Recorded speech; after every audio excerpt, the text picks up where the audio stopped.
What is up, everybody? Welcome to Hot Makes. Looks like Caleb is rocking out on his edamame. What the broken edamame are we looking at here? We are looking at 2/3, I guess. Would that count? 2/3 of a edamame? Yeah. We're looking at a head, a mom. What happened to the rest of it? So part of the reason why I well, you see, yeah, so I like 3D printed gear because I can be really tough on it, and I'll just reprint it if it breaks. And I like bringing these to shows with me, one, because they're comfortable and they sound great, and two, because I could just reprint them if I break them, and I broke them. So well, that makes sense. I just kind of toss them around places, and I finally pulled them too hard and snapped the headband. Big Janet says, "Yep, that's me. You're probably wondering how I ended up in this situation." Baba O'Reilly by The Who starts playing. I ended up buying some audio equipment too from the show. Ooh. Oh yeah, This is like a 1/100th of a speaker. Oh, it looks nice. that looks like a miniature, like little speaker. They should call me Mini Me. Yeah. I'm testing colors, so I'm printing just the front bezel. Is it? Yeah. Did you pick up some deposition sound? Oh yeah. So you picked up some of the electronics while you're there, and you're working on the prints now. Yep. Yeah, I went to their little what do you call it? Like the show. They had a maker. They had chat in the maker lounge. Oh, awesome! Yeah. I didn't get like a single maker lounge thing. I mean, like if you, Joey, if you were in there, it sounded so good in that room. It did. Well, you came and sat right down next to me for a moment. Exactly. Yeah. Oh yeah, that's right. I was like, I'm pretty sure. Yeah. Everyone else. But I remember I sat next to Grant for a second, up front, and then I think I came back or something. But yeah, I walked in there and I was like, I'm just doing like some B-roll and checking. I'm like, whoa! They had some like couple sets of speakers set up throughout the room. Mm-hmm. Super good. And we're talking about the Rocky Mountain Rep Rap Festival for anybody out there who the 12 people that are watching currently that weren't at the show. There was that was a couple weekends ago, and we haven't had a show since then. And you guys ran the Hot Makes live from the show. Yeah. Ignore the first like 10 or 15 minutes, but after that, yeah, we got situated. I was on the streaming Wi-Fi and I could not. If I left the Polymaker area, it just went garbage. Really? And I ended up having to turn off the Wi-Fi to get anything. But it was actually a lot of fun. Joey ran around on one side, I ran around on the other, and we kind of like it looked like it was awesome and forth. And we looked at you and left because you couldn't participate. And no, he was working. To be fair, Caleb he was working. He couldn't jump in the stream. We were giving him a hard time about it. Yeah, I know. But I appreciate fun. You guys making sure it still happened. Yeah, I mean, it was that overall. The event was great. I gotta say, probably the best Rocky Mountain, I think, as far as like attendance. Saturday was it felt super busy in there, but the booths were really good. Like I usually have Caleb there doing B-roll for me, so I usually don't get to see a lot of the stuff because I'm running around too much to do that. And this year I like forced myself because Caleb was working already to go do B-roll and stuff at the booths, and it made me look at stuff, made me look at everything. And I was just like, God, I miss this part. Like I miss seeing everything. And then it was great because Joey was there. We got to meet in person for the first time. Yeah, I just realized all of us. we got our shirts. Nice. What? I have my only desks. You have your layer fans. The layer fans. Yeah. Nice. Big Jano says I almost didn't leave my booth Saturday because of how busy it got. Absolutely, it was crazy. It was good to see everybody in chat that was there. It was awesome to see you guys. What was your take on it? Joey, was that your second or third show you were at? So that was my second time to Rocky Mountain. Rocky Mountain was the first festival I went to at all last year. For the first time ever. Right. But what was nice about it was I'm used to having a booth there, a table, and but I was like, no, this one I just want to walk around. It was awesome. Yeah. I'm like, there's cool stuff. Yeah. How about you, Caleb? It was definitely the biggest one they've had so far, and I had an absolute blast. I feel like I know I'm beating a dead horse here, but beating a dead horse, repeating myself, I don't really know, but Is that horse? there's just every single event that I go to, it's like I feel like I'm meeting just a bunch of friends, you know, and every event that I go to, it's like the friend list grows. Yeah. And our guest tonight, Dylan, like I kind of sort of met him briefly at an event earlier this year, and we chatted for a little bit, but then Sarah and I ran into him at the baggage claim, and then we were basically hanging out the entire weekend after that. And it's like, okay, well, now next time I run into him, it's going to be a totally different experience. And like Joey, like I'd met him. Oh, and Bearded Printer stopped by, and that's the fun part. Is like, thank you. Yes, thank you. But like you've said before, it's like there's so many people that walk in to say hi or walk up to say hi, and you're like, hi. I'm so sorry. You're gonna have to tell me who you are. Yeah. And Bearded Printer was one of them, because I don't know. Correct me if I'm wrong, but I don't think I'd met before. We'd met before, and he walks up and he's like chatting with me, and I'm like, "Hey, yeah, Death Racers, this, that, and the other." He's like, "Oh, Bearded Printer," and I'm like, "Oh, okay, you look very familiar now." Because I didn't recognize him without the camera like right up against his face with his sunglasses on, like his profile picture. Too good. But and Andrew was there. Andrew, yes, sir. Yeah, Andrew fought through the bronchitis, I think. I know. Yeah, he was and overcame the broken camera part on the way in. Got one of his stickers here. It's kind of hard to see. Woohoo! Yeah. There it is. So much good stuff. Andrew, is great to see you there too. Thank you so much. At $9.99. Bearded Printer, thank you so much for $10. Overall great event, a lot of fun. Man, Death Racers, biggest showing we've ever had. Dude, there were 55 Death Racers on Saturday. Yeah, it was awesome. That's so many. That is, it was super good. The biggest, it's the biggest one so far, right? And dragsters too. We had probably at least 15 dragsters. Dude, maybe 16 because it was set to 2. I don't know. But I'm upset because I've been half joking around about like running Death Racers off a ramp. Or drag racers off a ramp for so long, and and somebody actually did it, and I missed it. No, not someone. Everyone did it.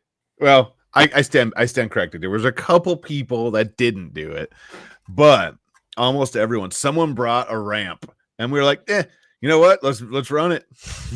so I saw a quick. I think you showed me a quick video of. Was it Justin's? Like somebody had a front end that was broken, so they taped the Death Racer to the back end of somebody, or the drag racer to the back end of somebody else's.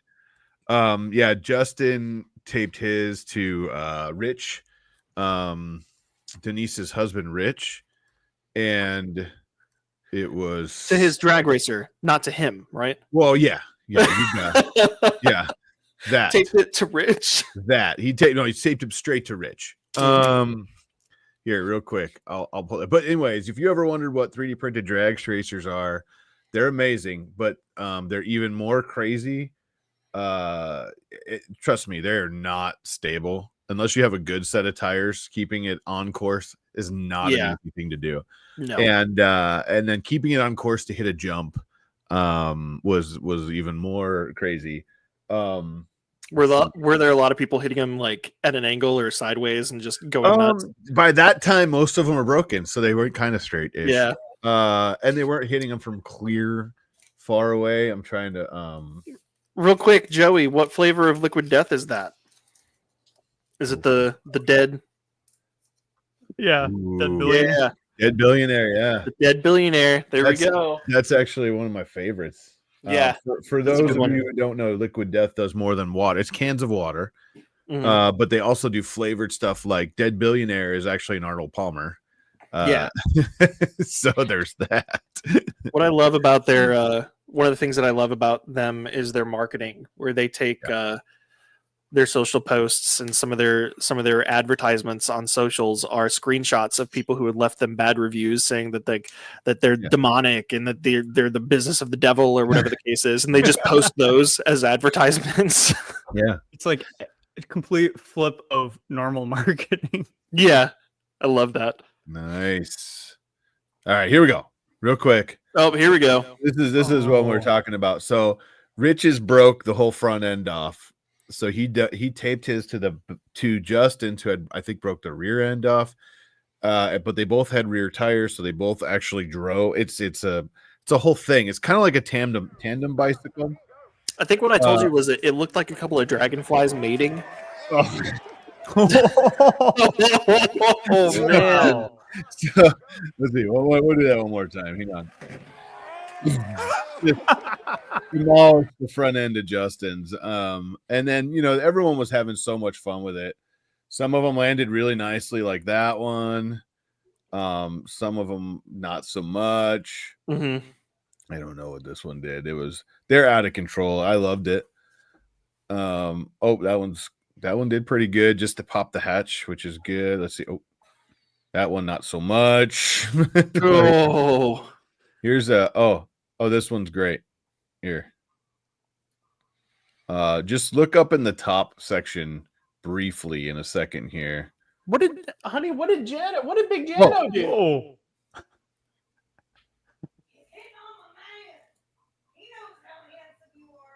Yeah. Where? Okay. Yeah, let's see if you see it. I was a little off center here, but like in a second, poof. it was crazy. But basically, it resorted to running dragsters off ramps. It's teamwork. Yeah. There was one that he added a big old blower to his, and it was hilarious. But yeah, great stuff. A lot of fun. Overall, great show. It was awesome to hang out, with Joey. You had a friend there. Hang on. Kyle, Keith. Okay. Kyle, Kevin. Nice got it. Yeah. That was fun. And that was my first time I actually met Joey knowing who he was. And that was another one of those moments where I was like, you walked up and you said hi, and I looked at you and I was like, my brain did not understand what was happening. Like, I just couldn't compute. There was a person that I recognized in front of me, but they were in real life and that shouldn't exist, kind of thing. So I'm sorry that my first, You should go back to on screen, Joey. Yeah. So I'm sorry that your first our first moment together was me going. Someone's gonna end up with a dragster in a chest. No worries. Next time you need to get something, impale with the dragsters, launch them off a ramp and through a dummy 13. Okay. So we're doing. I got the dude with the dragster is going to lose a finger. Yeah, that thing was nuts. Dragster jousting. Giant number 2 pencil. I mean, you can. There are criteria for the drag racers that is pretty strict, but you could add. The drag racers are super strict. You can make it look like. You can make it look like a number 2 pencil. Also, Scott will be at Murph. Oh, there you go. So, anyways, yeah. So that was Rocky Mountain Rep Festival in a nutshell. It was so much fun, a lot of fun. We have an awesome guest with us today. His name is Dylan. Met him, talked to him for a little bit. Once we connect the dots here a few minutes ago, oh yeah, we talked about this, and then we talked about. I don't want to say it because we'll talk about it in the chat, but also it was cool to hang out with Joey. Like the first time we haven't hung out like this, and I was like, yeah, come with me. I'm just gonna grab water out of the other side. An hour and a half later, when we finally got to the other side, because we kept getting sidetracked. But it was super cool to see one of your boxes with you. You had one of your boxes filled with maker coins, which was cool. That was like a last minute thing too. It was like the day before, and I'm like, well, you going was a last minute thing.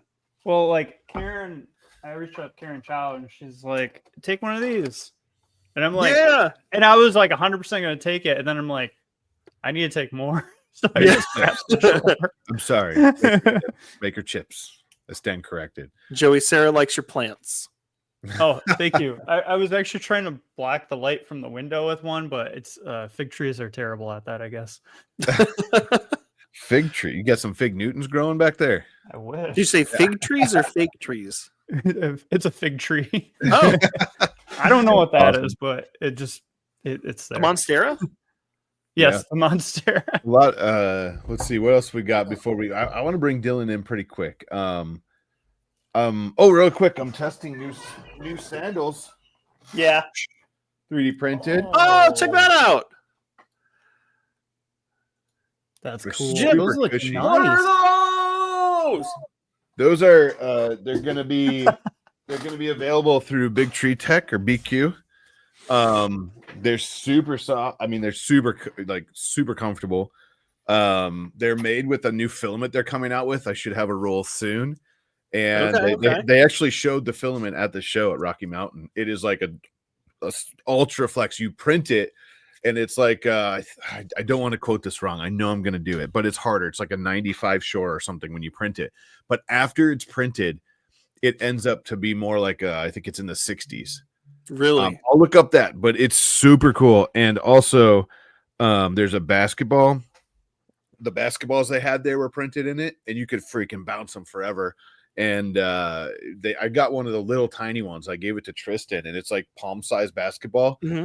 And Pooch has some video of me hard as I could against the floor, and it was hitting the ceiling, and it wasn't hurting it. That's awesome. It was crazy. That stuff. I didn't know Pooch was that bouncy. Really crazy. Yeah, I mean, he bounces right off. But yeah, it's a new filament that I don't think it's released yet. But you basically print it. It acts like a harder short. I think it was 95 or something. And then when it's done, it more soft than like when you print it. It's so cool. I'm kind of sad that I missed it. Pooch always bounces back. Yeah. Oh, and another cool thing, real quick before we bring Dylan in. So I know we all kind of like everybody does their own things after this, right? And everybody kind of goes their own ways and has their little meet offs and dinners and you guys just leave without saying goodbye. Dude, and, I felt so bad because I was like, we were dead tired and we were waiting. Hey, I did Dylan just as bad as sorry. No, you're good. Liz was like, don't share the secrets of our filament ideas. Oh yeah, we have ideas. We need your teeth. But I ended up on Sunday night at Zach Friedman's house. Oh, really? And it was everything you hoped Zach Friedman's house would be. It was awesome. Cool. It was really cool. It was a really nice time. He brought us down into the lab, and we got to check out the lab. And he's such an awesome host. Him and his wife, and super cool people. We were talking. He is going to jump on. Last year went really crazy. I know. Yeah, that's what I was about to ask. We were supposed to have him on, and he went to Open Sauce, and he came back with COVID. Yeah, and then they got really sick, and then it was like the series of events, and finally we were like, we'll find a time. Just let's get better first, and then we just haven't yet. I spent probably like 10 or 15 minutes talking to him. I knew him last year, but I like didn't know him. I didn't know what to talk about, kind of thing. But like this year, I'm like, hey, and he knew about my project, and then it blew me away how friendly and talkative he is. So tired too. I kind of felt like I was like, I wanted to talk to him so bad, but I should have talked to him when I was actually awake. He was fascinating to talk to. One of the cool things, he like literally very nice dude, and they like super cool to have us over. And if you ever watch his videos, you remember the meat filament, the elusive like meat filament, like nasty, like all that stuff, right? Well, he has it he has it shadow boxed. Oh no, toasted meat, Here's the beef. It says so. It's the benchy and then a roll of the filament. It's so good. It is so good. How does it stay? And then, of course, a bunch of benchies that he's had in past episodes here. I love the shadow box full of desiccant. Yeah, and then it's a package of desiccant. He says he has enough to fill, like, I think it was another 2 of these or something. Yeah, but he puts them in from the filament rolls. I didn't get close enough to smell it. I didn't. The meat filament, to be clear. Yeah. Okay. And he was a good sport by doing the thumbnail pose, right? Yeah. And then just behind him where he does his work, right? This was the benchies from the video he released the day before Murph's or Rocky Mountain started. Sorry. And it's just really cool to be there. I really appreciate the opportunity and thank you. And then this is behind his door in case warfare ever breaks out. You open the door and he's armed. He's ready to go. What night was this? Was it Saturday? Oops. That was Sunday night. Yeah. Sunday night. Yeah. But Pezfinity, yes. He does have Pezfinity there, and I believe Liz saw it. Yeah. Correct me if I'm wrong. But I don't remember who Zombie Hedgehog is, but he might have been there. And of course K2 Kevin, we were talking about the chicken. I think he was there too. But anyways, yeah, let's bring Dylan in. Thank you so much. Oh, speaking of Zombie, I finally have a roll of his filament. It took me forever, but I finally have one on hand. It's elusive, I tell you. Elusive. I don't even know. Yeah. How do you get one? You have to be somebody, right? No, I just ordered it, dude. I literally just ordered it. I just got it on Amazon, actually. No, I actually got mine from it was in stock on the Polymaker store on the website. You finally have the best filament. There you go. Yes. I was invited. And of course, the first thing that Sarah wants me to print with it is the cute little like pudgy looking hedgehog that's on the front of that's on the pictures. Yeah. He's like, we got to make the hedgehog in the pictures, and I'm like, all right. Yeah. Oh, here you go. She says you're going to print. Yep, there it is. All right. Without further ado, go ahead, bring him in. You ready, man? He's like, man. Okay, there we go. 30 minutes ago, I was. Sorry, dude. Dylan, how you doing? How's it going, guys? How are you? Good. How are you? Doing well. Just got back from a Comic-Con this weekend and finally going to go on a vacation next week, which will be cool. Got to try to learn how to turn work off, which will be nice, but looking forward to it. You're going to finally learn how to turn. Like you learned how to drive a car, but you never learned how to turn it. Yeah, right. It's like I'm getting it down, like So I've learned that if I point my head in a direction, I kind of move that way. But so Dylan was at the Rocky Mountain Rep Festival. He was there in a booth, right? Yep. With I was like split between like two. Overture let me stay with them, and E3D flew me out, so I was like a booth babe for like 2 booths. Try to split myself up between the both of them. I purposely didn't ask this question yet because you weren't here yet, but we'll start with you. What was your favorite thing that you saw at the Rocky Mountain Rep Festival? Interesting. Oh, the rock wall at Hugh Forge. Like I had always seen Hugh Forge. Yes. Like that was like so it wasn't for me. Like I was like, oh, cool. Like layer on top of layer. Like you make little images. Cool. Like 2D art, but 3D. All right. But then seeing that wall and like realizing like that texture of that stone is all 3D printed, and then like the stained glass, I was like instantly, talking to Danny like. I'm gonna need you to pick your brain about how to do a stained glass window because I have an idea for like a video game one that I want to do. And so I was like, yeah, we're gonna be talking. I've got some big printers with color changing now. It's like, yeah, I want to do something big with that. Yeah. Did you see Adam's floppy wood? Mm-hmm. Yeah. Yep. I gave him the idea for the next one. He's going to open sauce and told him to stagger the plank so it looks more like a wood flooring. Oh, there you go. So I gave him a little creative insight on how to boost it up. What up, Adam? How are you? And everybody in the chat.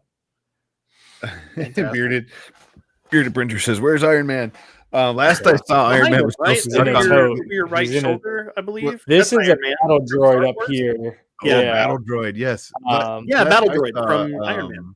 Last I saw, Iron Man was still stuck on the couch. I've got a helmet here. So there you go. There's at least that.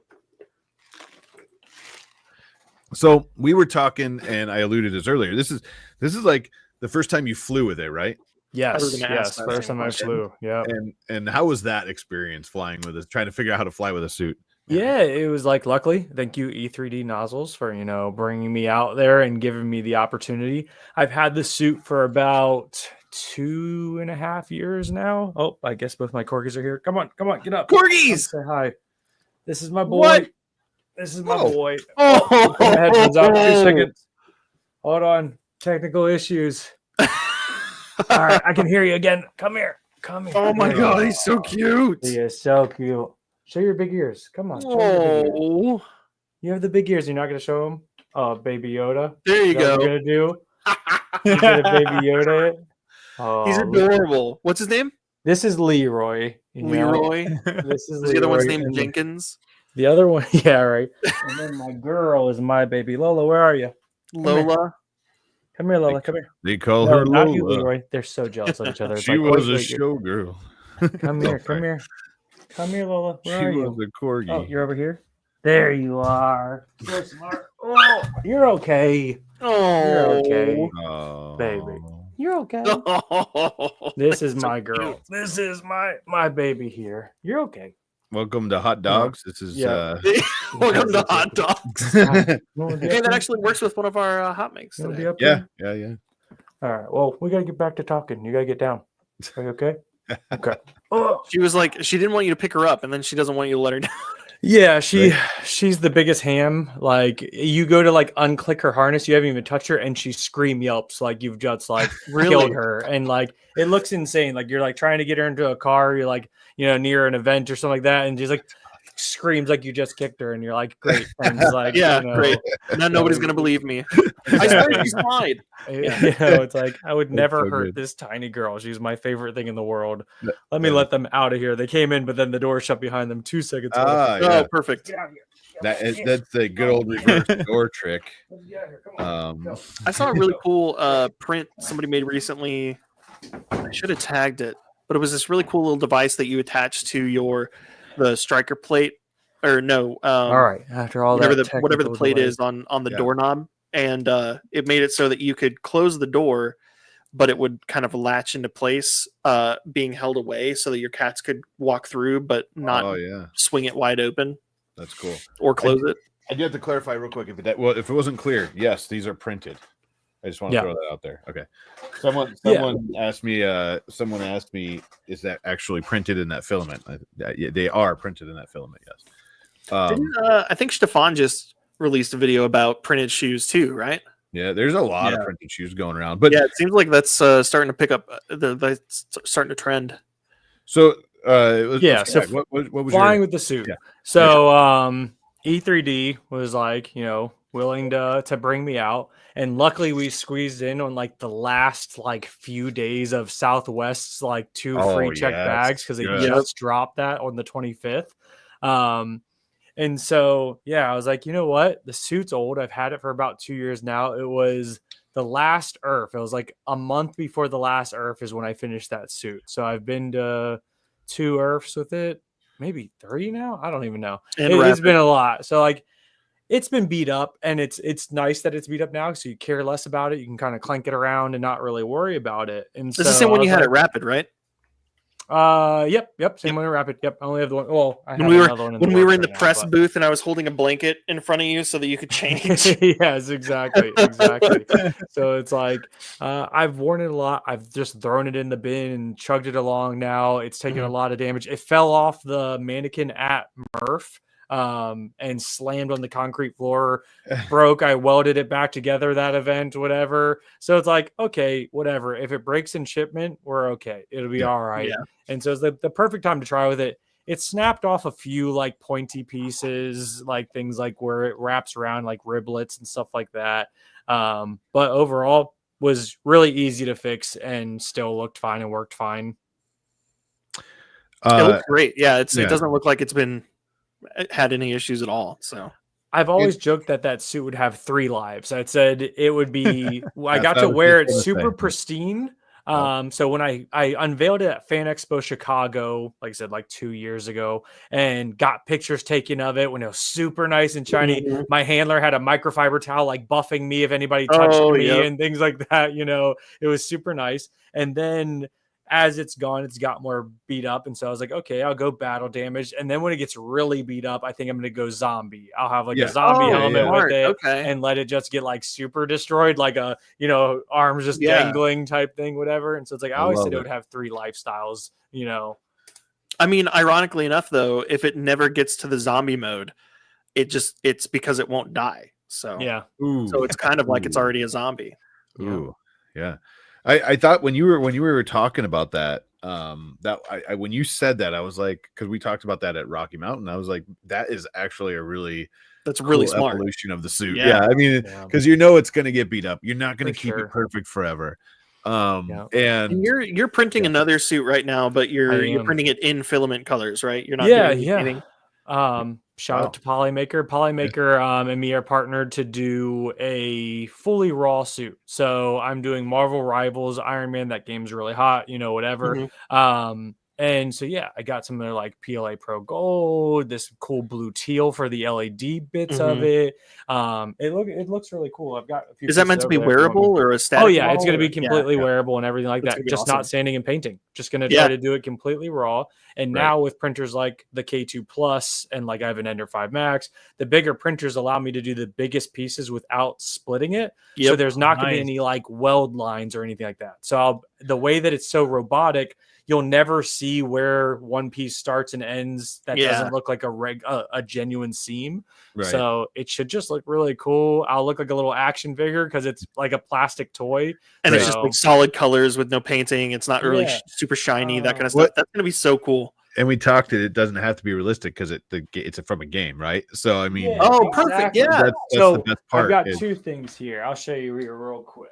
You're not going to make everybody that looks like a very comfortable chair. I'm jealous of that chair. Ooh, I feel like Ron Burgundy should be in that chair. Or the Emperor. So it's an IKEA like Poeng chair or whatever. You can get them for like $15 off Facebook Marketplace all day long. Is it comfy? Super cheap. It's very comfy. Okay.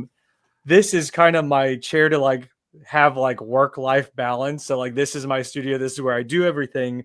When I'm working, I sit on a yoga ball, and then when I need to turn off work, play video games, sit down, do something like you are not working, I sit in this chair. So it's like it's a mental switch that I'm trying to get myself to do. Is like if you're in this chair, you're relaxed, you're having fun. If you're on the ball, that's when you're editing, you're working. You know, swap the two. Never work in this chair, and you know. I love that.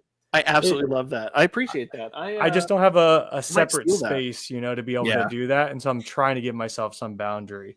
And you're doing your channel and your stuff that you're doing right now is full time, right? Yep. I do so like you're in so if you game on your computer and that is your space for all of that stuff, it's kind of the same room. Exactly. Yeah. Exactly. Right. It's been really hard. I've been really grinding the last like year and a half to really get everything growing. Everything's doing well. But we were talking about that a little bit at dinner that first night. You've been busting your ass. It's hard to like not be like, oh well, the printers are sitting idle, I should go throw something on there. It's like that's work. Like you gotta stop sometimes, and like even if a printer's just down, like whatever, because then you're slicing for an hour and a half, loading up the printers and whatever, and like 2 hours have gone by, and you're like, well, that was 2 hours of my evening that was supposed to be me time, but I wanted something running through the night when I wake up, and it's like you just lose it. And if you don't set it up, you feel like you're wasting time. Yeah, but well we could talk about work. Yeah, sorry. Things. So this is the suit here, and so looks so good. The chest piece here, and as you can see here, I'll try to lower you guys a little bit. This will be the chest, and it's just perfectly split into like the colors. Like it's not glued together yet, but you know, there's like magnet tabs. These will be for screws and things like that. Here, if I get my face out of it, it'll be better.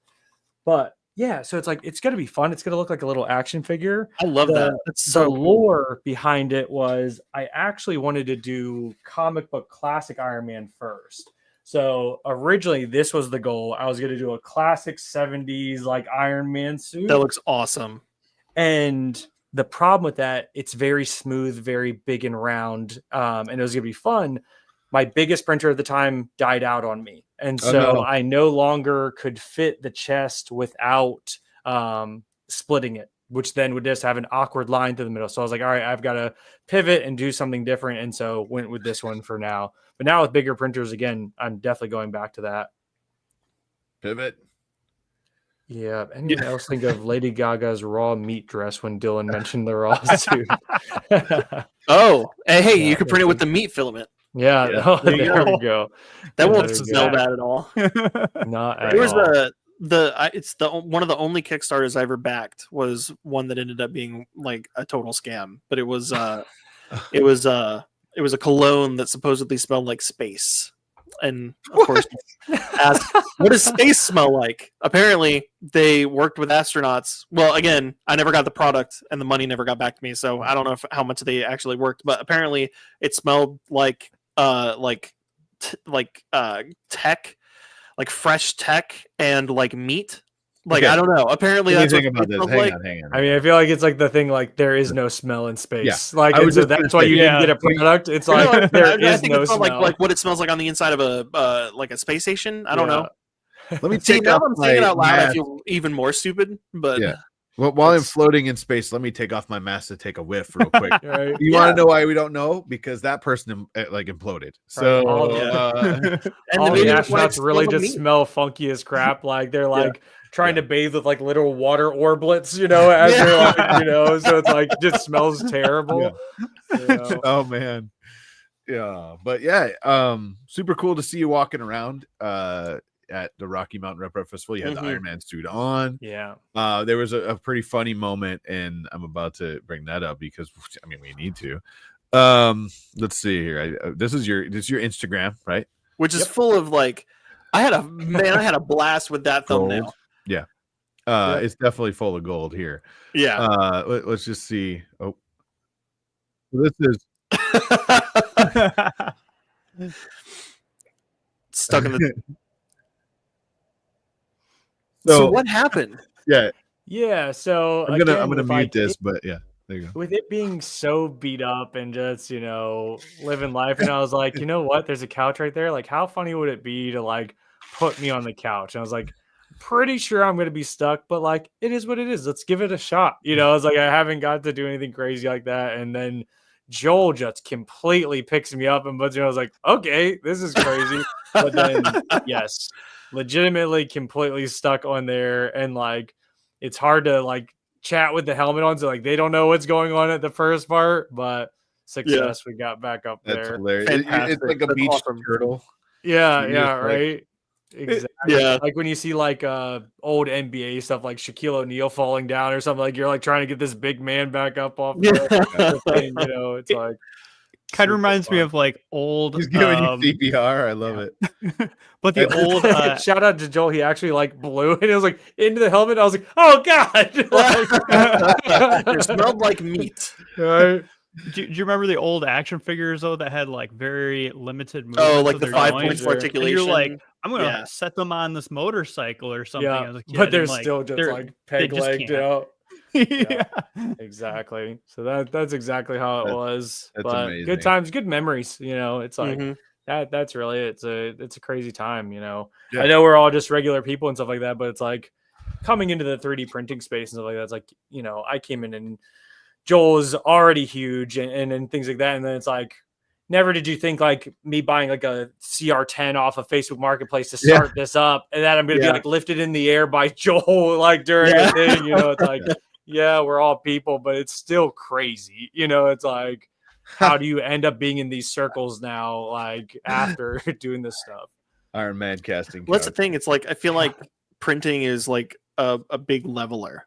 No pun intended. Oh, for sure. Where it's like we're all just pushing plastic through a hot nozzle at the end of the day, and we have interesting stories and interesting ways that we're doing that, and different materials we're using, different things we're using them for. But there's a common denominator there. We always, like, no matter how like big the person is or how small they are, or, you know, whether they're new or a veteran, like it's guaranteed when you walk in that you have a common thing to talk about. For sure. Right. I mean, if anything, I'm actually on like a way different kind of space of 3D printing than most of you guys and everybody at these rep. So getting in through cosplay and just prop replicas and things like that. That's what my whole thing was teaching people how to make props and doing stuff like that.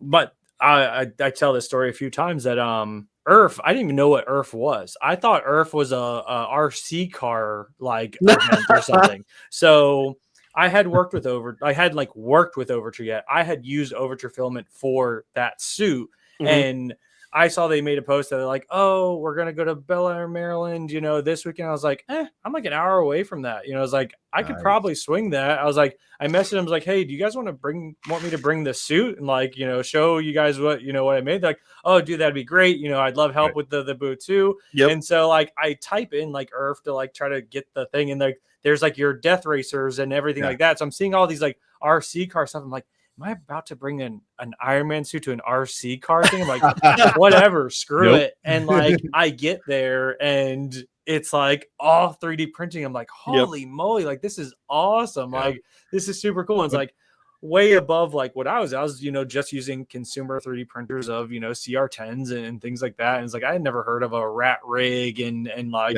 thought about upgrading. I think I did put like silent boards, like, or some silent board stepper motors or something like that. One to like a Ender 5 Plus, whatever, but like nothing really crazy, and so you get there and you see like, the LDO motors and all this stuff, and you're like, this is way over my pay grade. I don't remember that guy's name, but there's the guy that walks around the printing backpack and stuff like that. Mitch.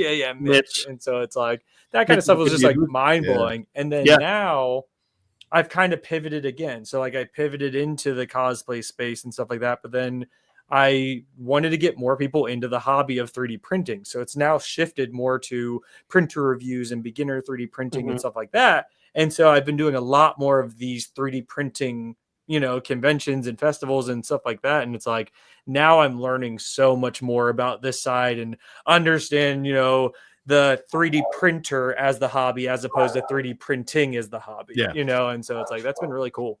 Yeah. That's kind of a fast paced timeline too. Cause like I remember Earth last year was the first time I'd met you, and it was very, very brief. I didn't know that was your first event and that you didn't even really necessarily understand what you were walking into. The first one was in Earth. The last year was still the first 3D Printopia. So that would have been my second Earth, but still okay. Yeah, but still super early on. Still super early on. And that was a good one to be at, not this past one, but the one before that. Yeah.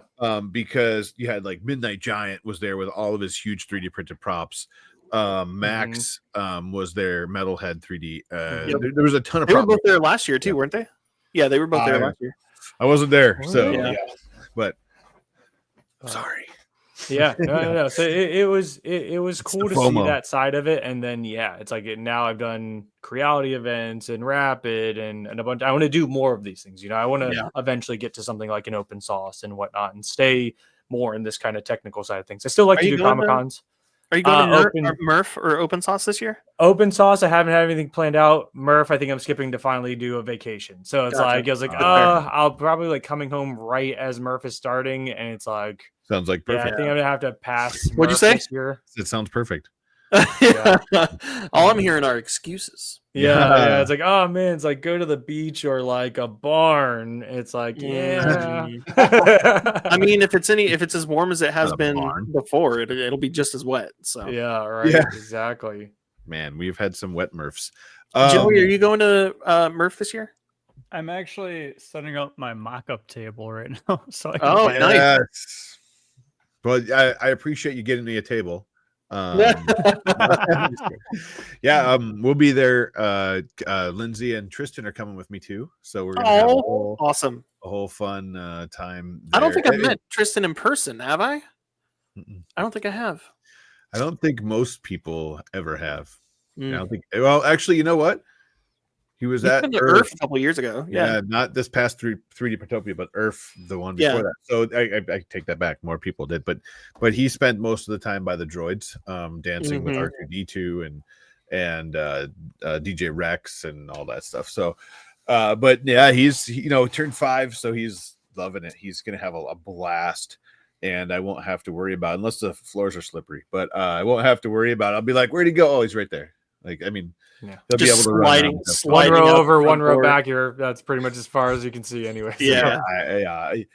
Murph, you can pretty much see the whole floor exactly. most of the time. Yeah. So, but I mean, no, we're gonna have a ton of fun. We're gonna bring some, at least one, but probably both death racers. I'm contemplating a dragster. I don't know if I can get it done by then, but that would be a lot of fun. But yeah, but it was like, not to come back circle wise, it was super cool. Like, you walked around, you said hi to people, you saw the kids in your suit and stuff, like at Rocky Mountain, and I love that kind of stuff, because the kids are just like, whoa, and especially because I have one, just them seeing that in person, it opens doors that we don't even know,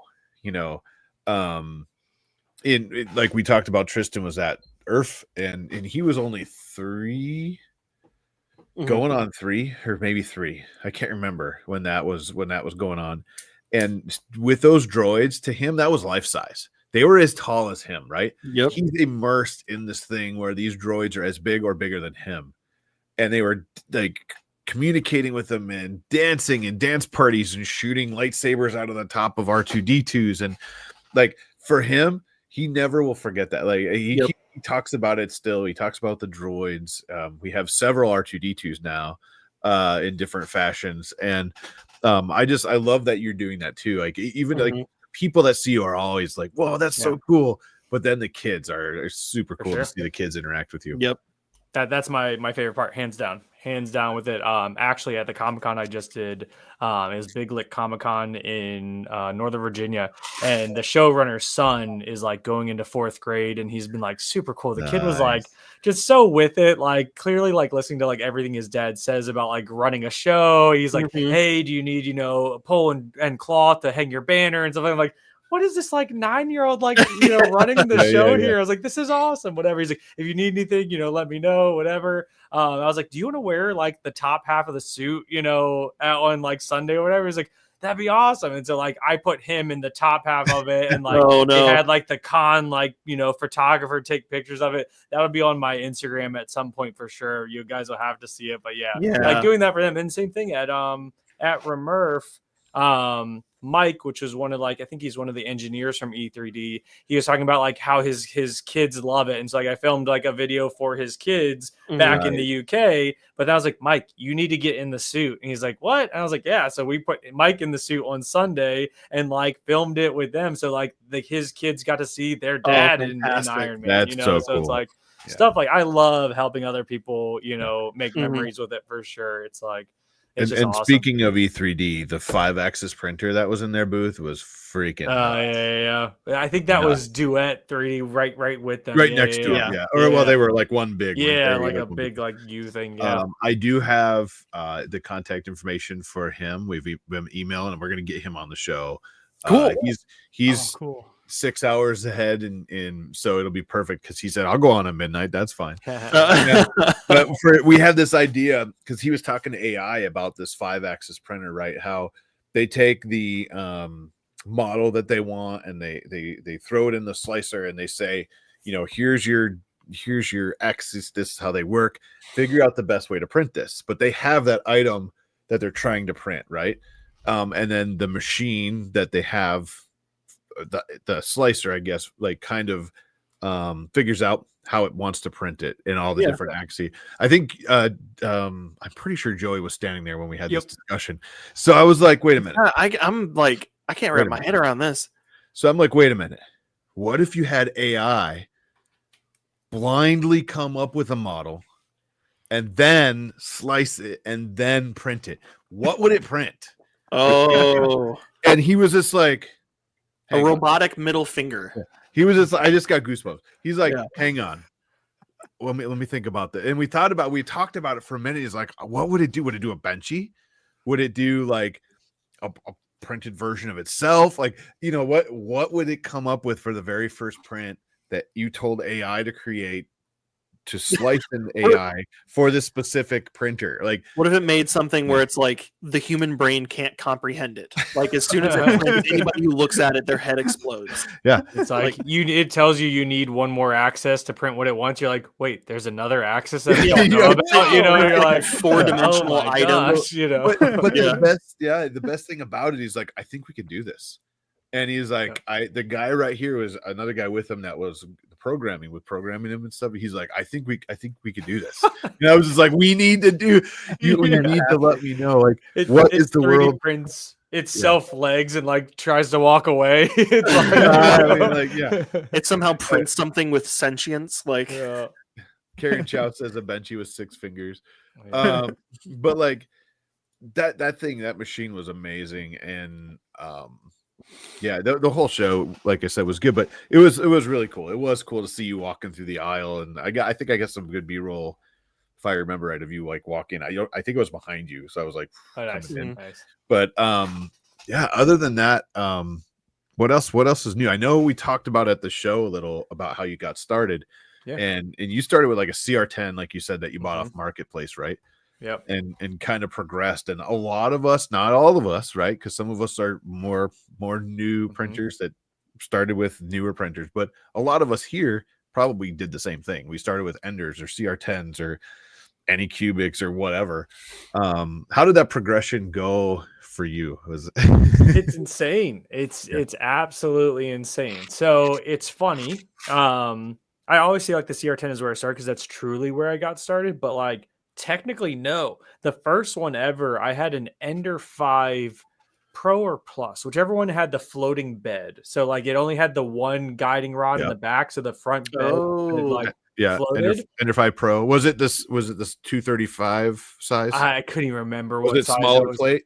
It was the smaller of the Ender 5s, I guess. Yeah. It wasn't like small. It was still bigger than like an Ender 3 at the time, but it didn't have the 2Z rods or whatever. It only had the one in the back. And that was miserable for a first-time 3D printing person to come into it and do that because it would sag. So your bed leveling, which was the hardest part of 3D printing 2 years ago, you know, for a new person, was to learn how to level the bed.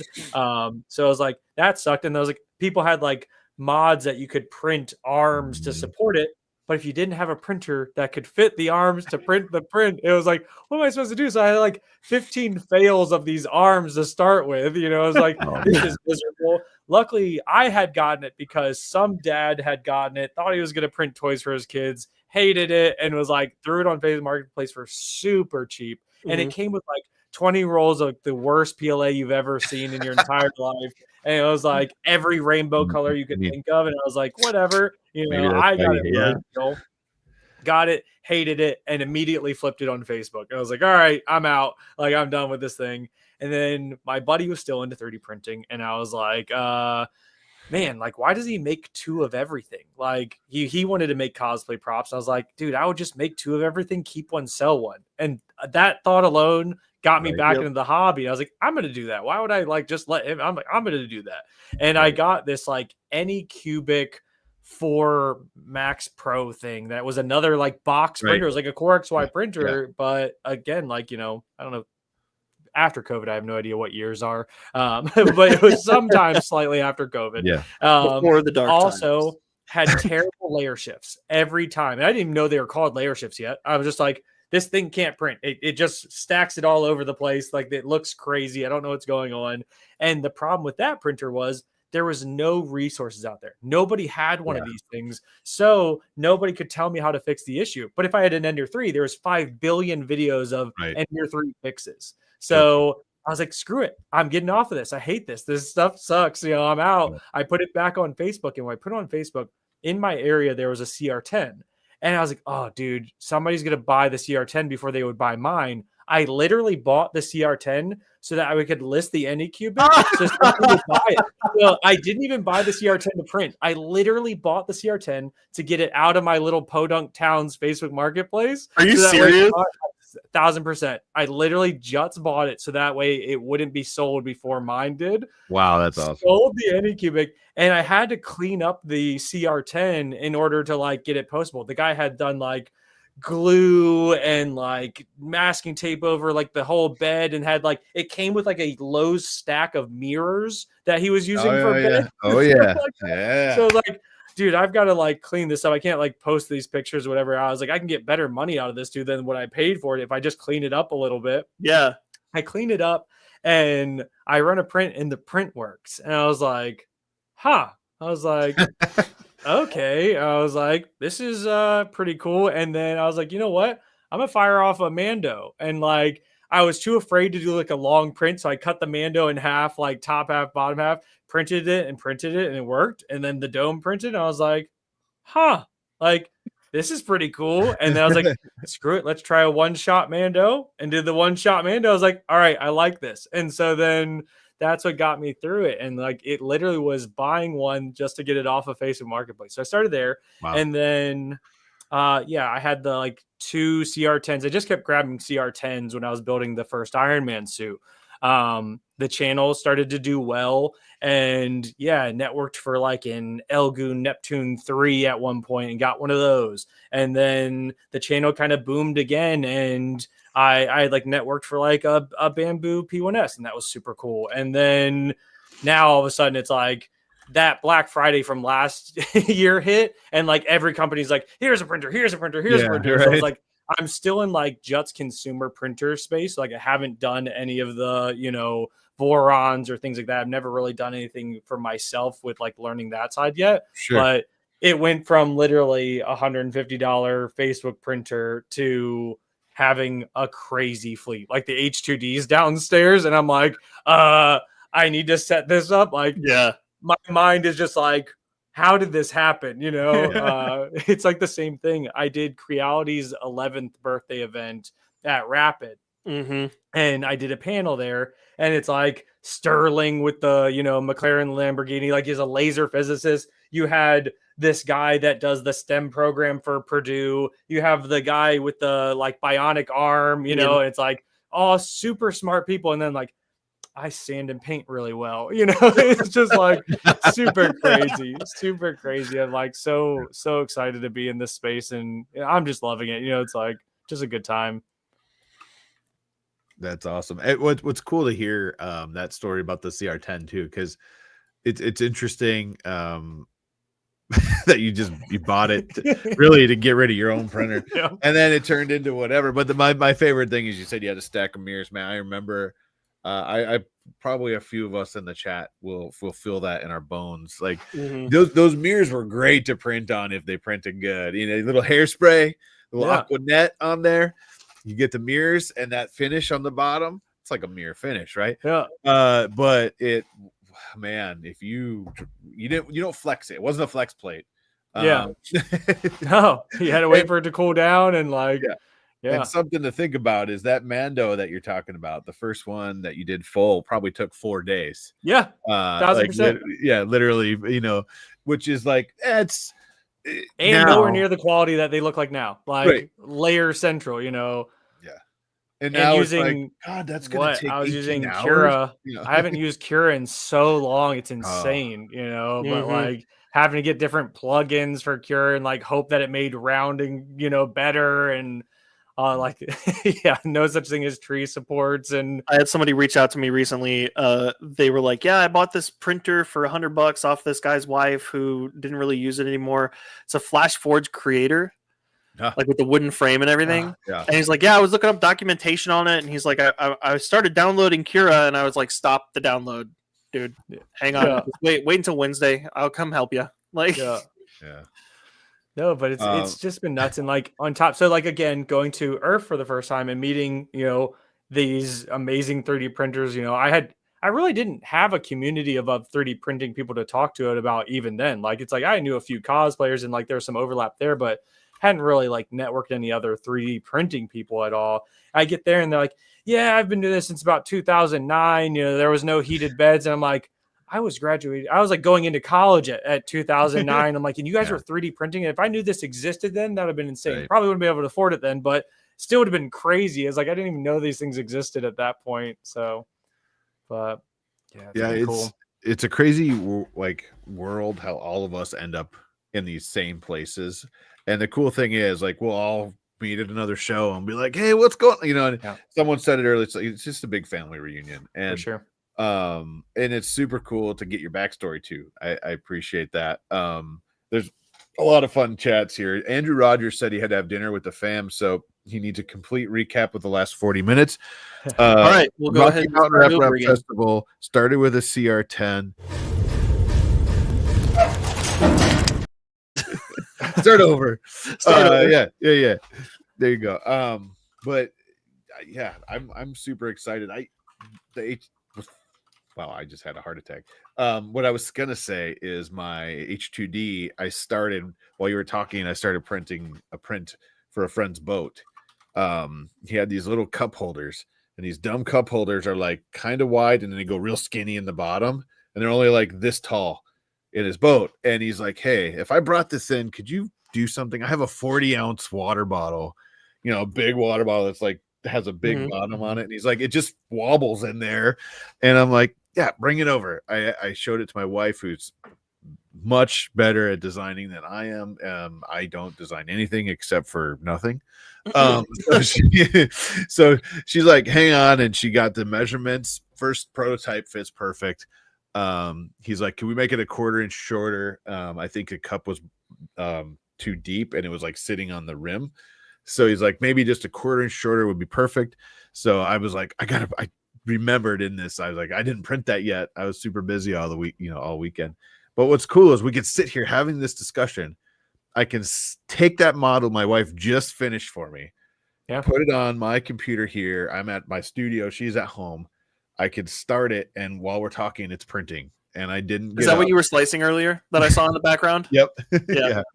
So, and it's literally just 2 boat cup holders. And then we can jump on like with our Ender 3s or CR10s and stuff. We were using the wise cams, or whatever you had, but yeah, it's just so cool that how far it's come. It's gonna be interesting to see where it goes in the next 5 years. Exactly. I mean, this last 1.5, 2 years has just been a wild jump. So like with the Comic-Con stuff like that, I bring tons of 3D prints and stuff, and it really truly is just a focus of like teaching people about 3D printing. And like I always say, is like 3D printing has gotten so easy now. Like it truly is. Like a lot of them do come plug and play, like come out of the box. It's like I got the core one and I literally had to put the screen on and it was ready to roll. And I was like, I feel like I'm missing something. I need to go check through these directions again. And like, are there bolts that I need to untighten before the bed goes? So it's not like, itself. Or I'm like, this is too easy. Like, what did I miss? Because like, this is crazy. I pulled off cardboard and attached the screen and it's ready to go. It's like, it just feels wild, and it's like just sent you 2 gummy bears for that install. It was just, exactly. It's like so simple. And it's like, and then like I tell people I'll show them like the Bamboo Handy app and things like that. And it's like, if I truly wanted to, I could like send a print while we're at this Comic-Con, and have it rolling. It's like, that's crazy. Like people are like, really? And like you see their faces light up and stuff like that. And they're just like, didn't even know that it was like that. And like, is it really expensive? Like, no, they're getting competitive. Like they have to fight each other. It's like, it's like Elgu will drop the price on everything and make everybody else have to fight them for pricing. It's like, it's a good thing. Like, I love that they're competitive and nobody feels safe with their prices. Like it's awesome. Yeah. So it's an exciting time. I don't even know where it's going to get to next. It's just, everything's been super cool.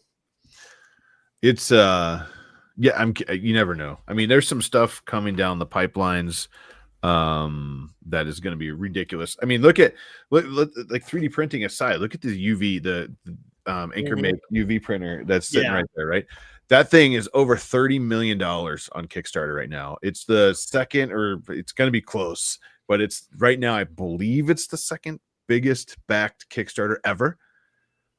Could be the first by the time it's done. I think it has like 5 days or I can't remember, but I mean more than the Space Cologne. Yes, but like that means in like however many months it takes them to get 8,000 of these out, or however many backers there are, right? We're gonna see a freaking flood of UV printed cups and like everything pretty soon. If you're in that business, watch out because it's coming, right? Joey. You Joey and I have been chatting about it. Yeah. You just don't know though, like what's gonna be next. It's that thing took off, but the market was ready for it. It's like when the X1 Carbon came. Everyone like us who started with the Enders and the CR10s and the Ender 5s, right? All of a sudden it was like, holy moly, there's this thing that comes. Yeah, it's a little more expensive, but we're ready because we're sick of playing with it.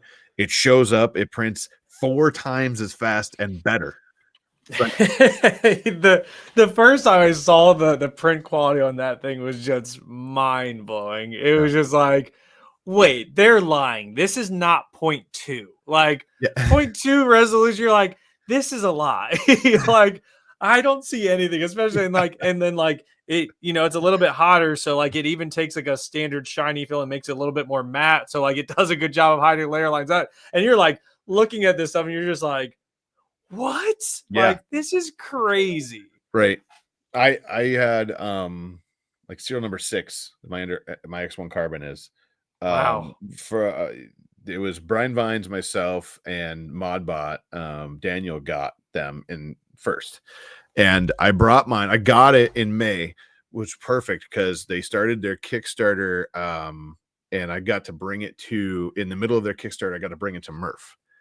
And Caleb and Sarah were with us, and I don't think Sarah went into the show knowing anything, came out of the show being an expert because she didn't leave the booth because there were so many people coming up and looking at this thing because you'd start a print and they'd be like, what's happening right now? People were asking her questions constantly, and like I think she had a laptop or an iPad or something next to her with the FAQ page from the Bamboo Lab website open, and by the end of the event she knew everything about it. Yeah, it was awesome. And not only that, we had the company's Pru show was up in it, E3D was up in it, like everybody wanted to know what this thing was about. And it was such a cool, like, until you saw it, you didn't know what was it's fast, great. I saw a Benchy happen in 15 minutes, great.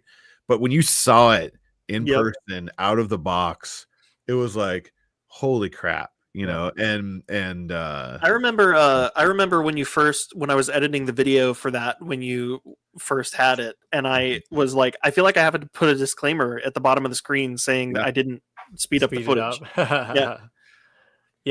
Man, so I wasn't like a Bamboo hater at all, like for starting. Like there are definitely people that are out there like that. But I thought it was unnecessary at first. And like I've always been a big printer guy. So like going CR10, I was like, oh my gosh, 256, like that's so tiny. Like this is gonna be, ridiculous. And like I was like, I do finished props, and I was doing a lot of finished props at the time. I was like, I can't finish them faster than the printer can already print. Even if the CR10 took 4 days, I still wouldn't finish the whole helmet done in the 4 days. I was like, I don't need it to be fast. But yeah, then when I got my first P1S, I was like, okay, I was 1,000% wrong. 98% of helmets fit on this thing, and they come out amazing. I was like, yep, I'll eat my words. It was like, that was, these are amazing.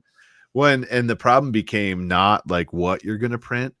It was, what am I going to print next? Because it's so fast, I can't keep up with models to come off. Like the first 24 hours, I print 6 freaking models on that thing. And I was just like, what else do I do? Like, go ahead, Joey. I was going to say another factor is how fast you go through filament now too. Yeah. It used to last like a week, and now it's like, I just bought that.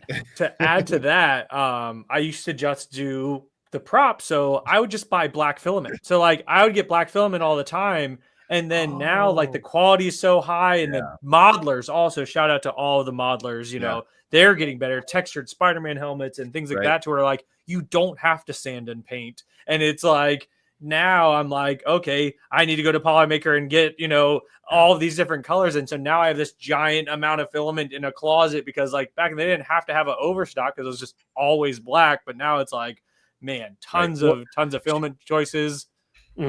Shout out modelers and also filament makers for coming up with better filament, better colors, like more color, like all the above. You can print Joey's drawers in pretty much any color you can think of now. I mean, the only two colors you need are white for the drawers and red for the hearts, right? Yeah. I was thinking that. Yeah, a little stiff in the drawers, but that's okay. You can print them with the new flexible filament from BQ. And there you go, nice and soft. Yeah. Someone said earlier that the 3D printed slippers are already out. Yes, they are. And I was going to show you real quick. So this is their site. Looks like about $69 US. Nice. You can that's more that's less than I thought it was going to be. That comes post print, right? That's not the STL. Yeah, that's post print. Okay. Yeah. So it looks like this is like a after first 12 pairs are sold, hurry because the additional batch of 12 is gone. It'll return to their actual price, whatever that is going to be. But yeah, you can get them in looks like 4 colors right now. I got the blue, obviously. They had the basketballs in this orange. It looks so good. But yeah, it's when this filament drops. There you go, a little more. That's cool. I love that. I'm loving that like coral color. Is it more of a red? It looks coral. Which one? The one that looks coral. There's one that's orange. I don't think orange. Yeah, is it orange? Okay. It kind of looks.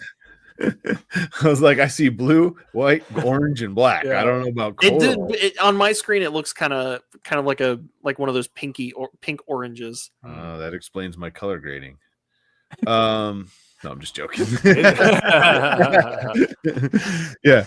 The orange for the high-tech prison look. That's so good. Yeah, they're super comfy. I was hoping they'd say what they were printed in, because I can't remember what that's. Dang it! I was just thinking about like for making outfits and everything, costumes and everything. When you have like a helmet or something, something like this, I can almost imagine with like the bamboo H2D and all that stuff, like actually printing the like foamy parts or cushiony parts. Have you seen any of what Willow's been doing? Yeah. Willow Creative? Have you seen any of that? Willow? Yeah. So she's using VariaSure. So she's using VariaSure like foam filament and doing it. Some people have different levels of finishing techniques and that they want to get to. She does a lot of cosplays in a short amount of time, so she does a lot quicker of a finishing process. Yeah. So she's fine with kind of like getting it out gritty, like it comes off there, you kind of post-process it with a little bit of, liquid latex to kind of hide a little bit of the layer lines. Mm-hmm. But for like something like the Iron Man suit and stuff, I wanted to really hide the layer lines. Like that's like one of my biggest compliments all the time. Is like, wait, that's not like vacuum formed or something. It's like I try to make it not look 3D printed. Yeah.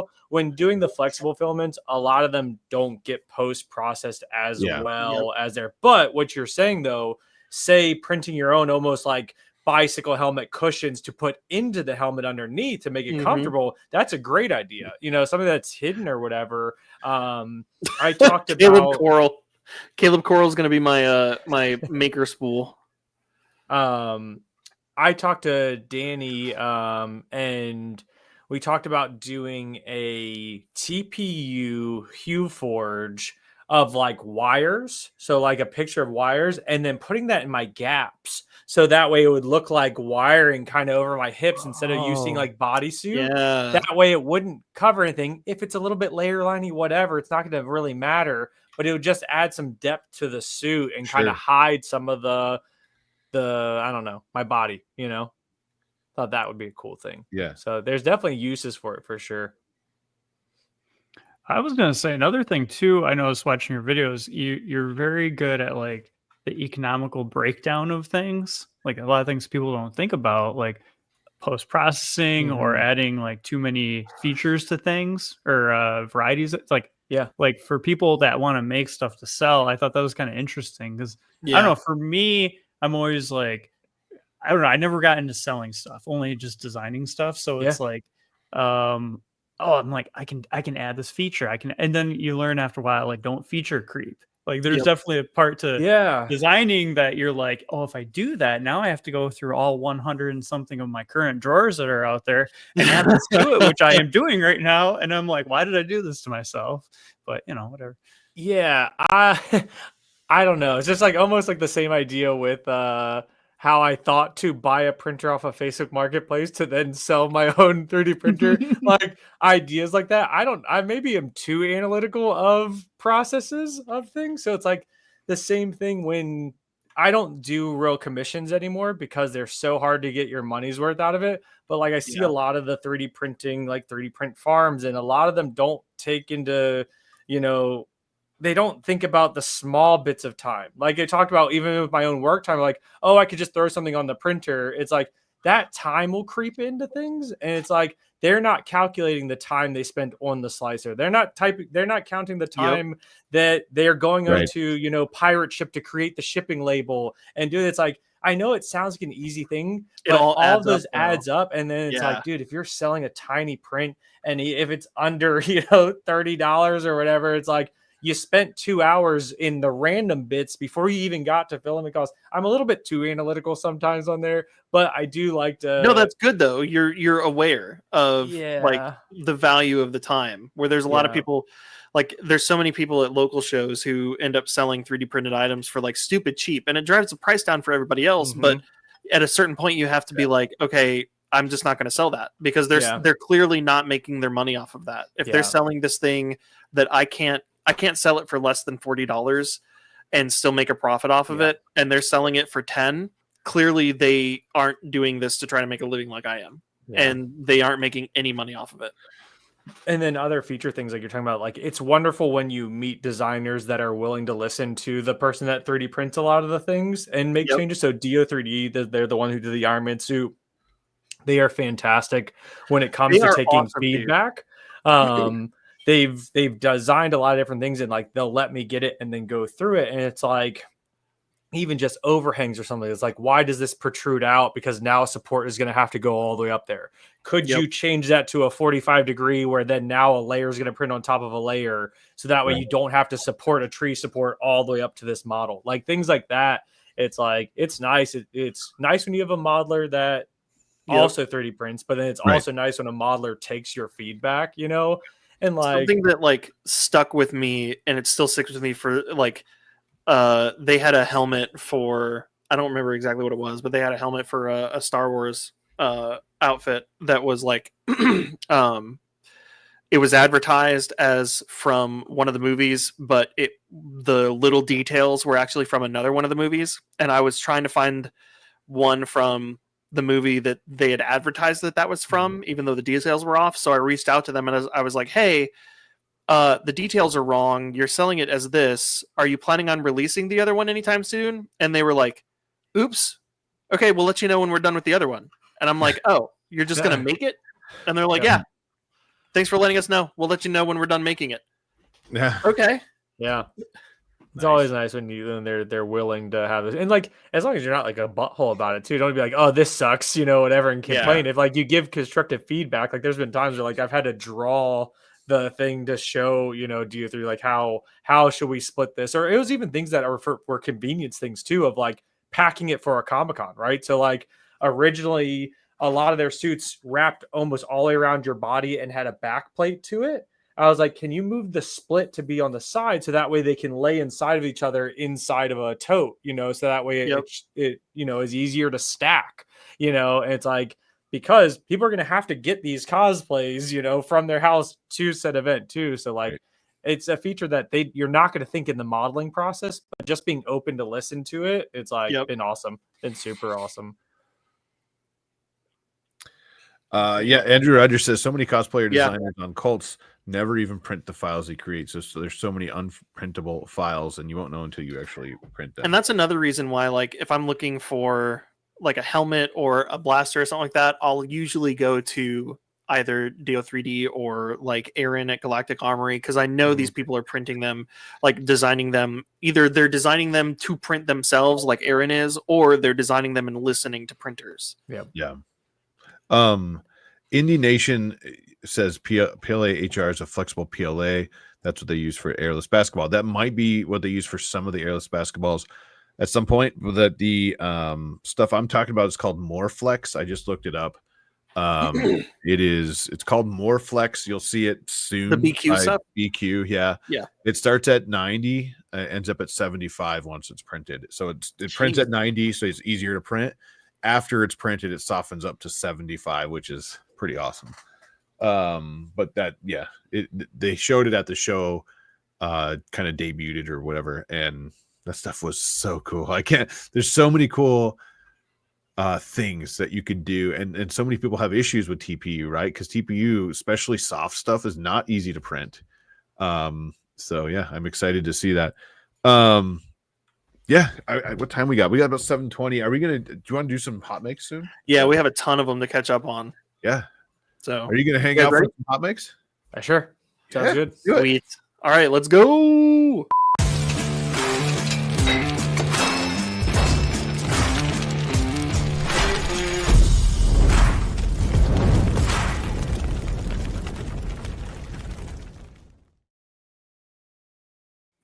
All right. So I think a lot of these are going to be Rocky Mountain or related. It seemed like there were quite a few that were after it too. Yeah. There you go. Joey's got it. There you go. He has it in his hands, one folks. Hang on. What? There we go. Let's see it. There it is. I think I have. Hey, honey, do you still have the stream up? Ooh, she can't hear me. Look at all those. This is Karen Chow. While she won't be attending. You want to make one of these? My first maker chips. So yeah, there was a huge maker chip table. She does. Nice. What was that? So precious. As soon as I saw it, I was like, "Do you still have the stream up?" Because I knew that she was gonna want to see this. Yeah, it's super cool. Karen's awesome too. There you go. There you go. Karen's in the chat right now, I think. Oh my God, Karen! Hello. I love your stuff. It makes me very happy. Me too. That maker chip table was awesome at Rocky Mountain. By the way, that was pretty awesome. We printed 5,000. Justin says they printed 5,000 Rocky Mountain maker chips. How many did you go home with, Justin? That's what we need to know. All right. 4,999. They dumped them all in somebody's truck at the end. K2 Kevin says thank you. We're working on a new filament together. Tooth Fairy will be out soon. Stay tuned. Oh man. Stay tuned for more information. Okay. We're also looking for teeth. Vicky's on the experimenting with zero perimeters and experiment with zero perimeters and go print the mothers one of the 3D print Buzzy Daisy Bowls. Ooh, that looks cool. Boom. That is super cool. Zero parameters, huh? So it's just an infill bowl. I would say. So what? I mean, but it just looks like a print. So this one was Arion teal and purple. I used zigzag infill on Prusa slicer with some custom angles code. Interesting. Huh. I guess that's where the flower shape comes from, the custom angle. I love the color. That color. Yeah. That's super interesting. No perimeters and just here. Here's where you can find it. There you go. 3D print bunny, genius, by the way. Infill. Also at Rocky Mountain. Okay. So like the not web, but like the fabric-y looking texture is the infill. Yeah. Okay. That's so cool. That's a cool. She comes up with the coolest stuff. I know. I don't know how she comes up with all this. Yeah. Liz says, of course it's 3D print bunny. Of course it is. Yeah. Yeah. All right. What we got next here? This is Printventory. Printventory is Tech Jeeper here. Well, another maker chip in the sea of hot makes. Printventory V1 has been released. Let's see. Ooh. I love that bed texture effect. You do. I think so. Nice. Sarah came in and brought me her collection of maker chips from the event. Yeah. Did you collect any Joey and Dylan? I did not. The one only thing I have is this guy. There you go. That's the closest thing to a maker. Sorry about that. That There you go. Oh, that's right. This is my favorite. Okay. Oh, There you go. There's my. Look at that. I think this guy has something to do with the maker chips. I'm not sure, but man, this is nice. I don't even know who that guy is. No. Someone needs a maker chip matrix. I did. There's Adam. Adam's one of my favorite. Like, just the fact that it's still that form factor, but it's got that cool shape to it. Yeah. All right, we gotta keep going. We could look. There it is. Yep. There we go. Oh yeah. Oh man. Nice. Tanker. So much hedgehog red here, and I tell you what, no pictures I've seen does that print that filament justice. I know. I keep saying that, and then we got it. We got the roll in hand, and I was like, the roll. There's something about Zombies filament, and then we noticed it about the Celestial filament too. It's like even when it's on the roll, it doesn't quite look the way it does once it's printed. Like it's somehow more vibrant and print after it's done printing. And the sparkle, everything was so good. And what was really cool is seeing this thing race the dragsters at the Rocky Mountain Rep Rap. He brought it out and he raced the dragsters in it. Oh, nice! I think he was driving around with filament on top of it too. Yeah. I think like three races of dragsters happened before it went down and back. But speaking of it, just joking. That was an awesome opening on. Yeah. Nice. It was so cool to see that in person. His whole booth was like super red, right? The back-to-back with the maker chip booth, of course. 3D sets. If you guys want a fun RC build, 3D sets has some awesome vehicles on there. So go check that out. All right, next. Here you go. Little Tub 3D. It's a 12-ounce Dragon D20 magnetic spinner can koozie. Oh, that looks awesome. Here you go. So the bottom spins. What? No, are you serious? Yeah, I was looking. I was like, "Where's the D20?" Then, oh wow, wow, yeah. That's so cool. That's so cool. We had a guy on a few months back that made awesome koozies like this that had like the dice towers built into them. That's it. Yeah. That was That's not him though. Huh? That's not him though. Are you sure? That's not this guy, is it? No. Maybe. There's CL3D and there's Little Tub. I'm thinking CL3D. Are you sure? No. Little Tub. Now you're making me doubt myself. Are you sure? No, I can't remember what I did yesterday. Yeah, Little Tub does the ones with the dice go through the handle. Is that who? I thought it was CL.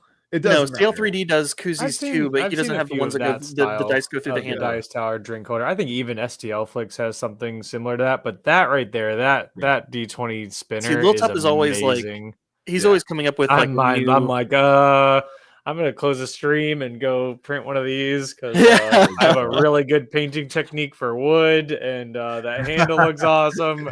Right there, you go. There's that looks sweet. Yeah, man, he's killing it. I love the idea too. You show up and you have your roller here. You got your king. Oh yeah. All right. You just have a bunch of mugs for different numbers. So there's like 6 to 20, and you're like, all right, I'm just gonna double fist these as I play So good. All right, we're gonna keep moving. Tech Jeeper, it's done. It's a 3D sets Rancher 4x4. Nice. Basically a Jeep Wrangler. It's a literal tech Jeeper. Yeah, he's gone full circle. I know. Jeeper, yeah. Polymaker Zombie Hedgehog Galaxy Red and Galaxy Black ASA. This thing is beautiful. Let's see. Yes, it's got the winch. That's sick. Fuck. Oh, I said that out loud. Sorry. Is it around the same scale as the as Zombies fuel truck?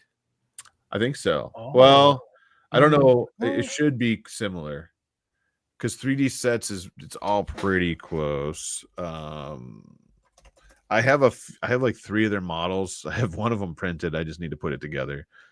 Unfortunately. Oh, Gosh, the detail on that is insane. Yeah. The what? I'm so blown away by that. Let's see. What model is this? This is the Rancher. I believe they're calling them 1/6 if I remember right. But Are the tires aren't printed, right? That's like probably a part you buy. Or are those printed? It depends. Yeah. Okay. So it is 1/8 scale is what they're calling that one. 1/8 scale. Did you say the tires were or weren't printed? Should be. Well, it depends. I think it depends which one you print. I think you could get tires or you can print them. Oh, okay. So like you can so it's compatible with like off the shelf RC tires.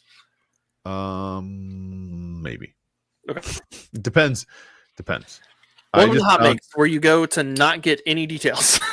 I'm sorry. I just got like completely sucked in, and now I have to buy some more and then print some more that I'm not gonna ever finish. Here.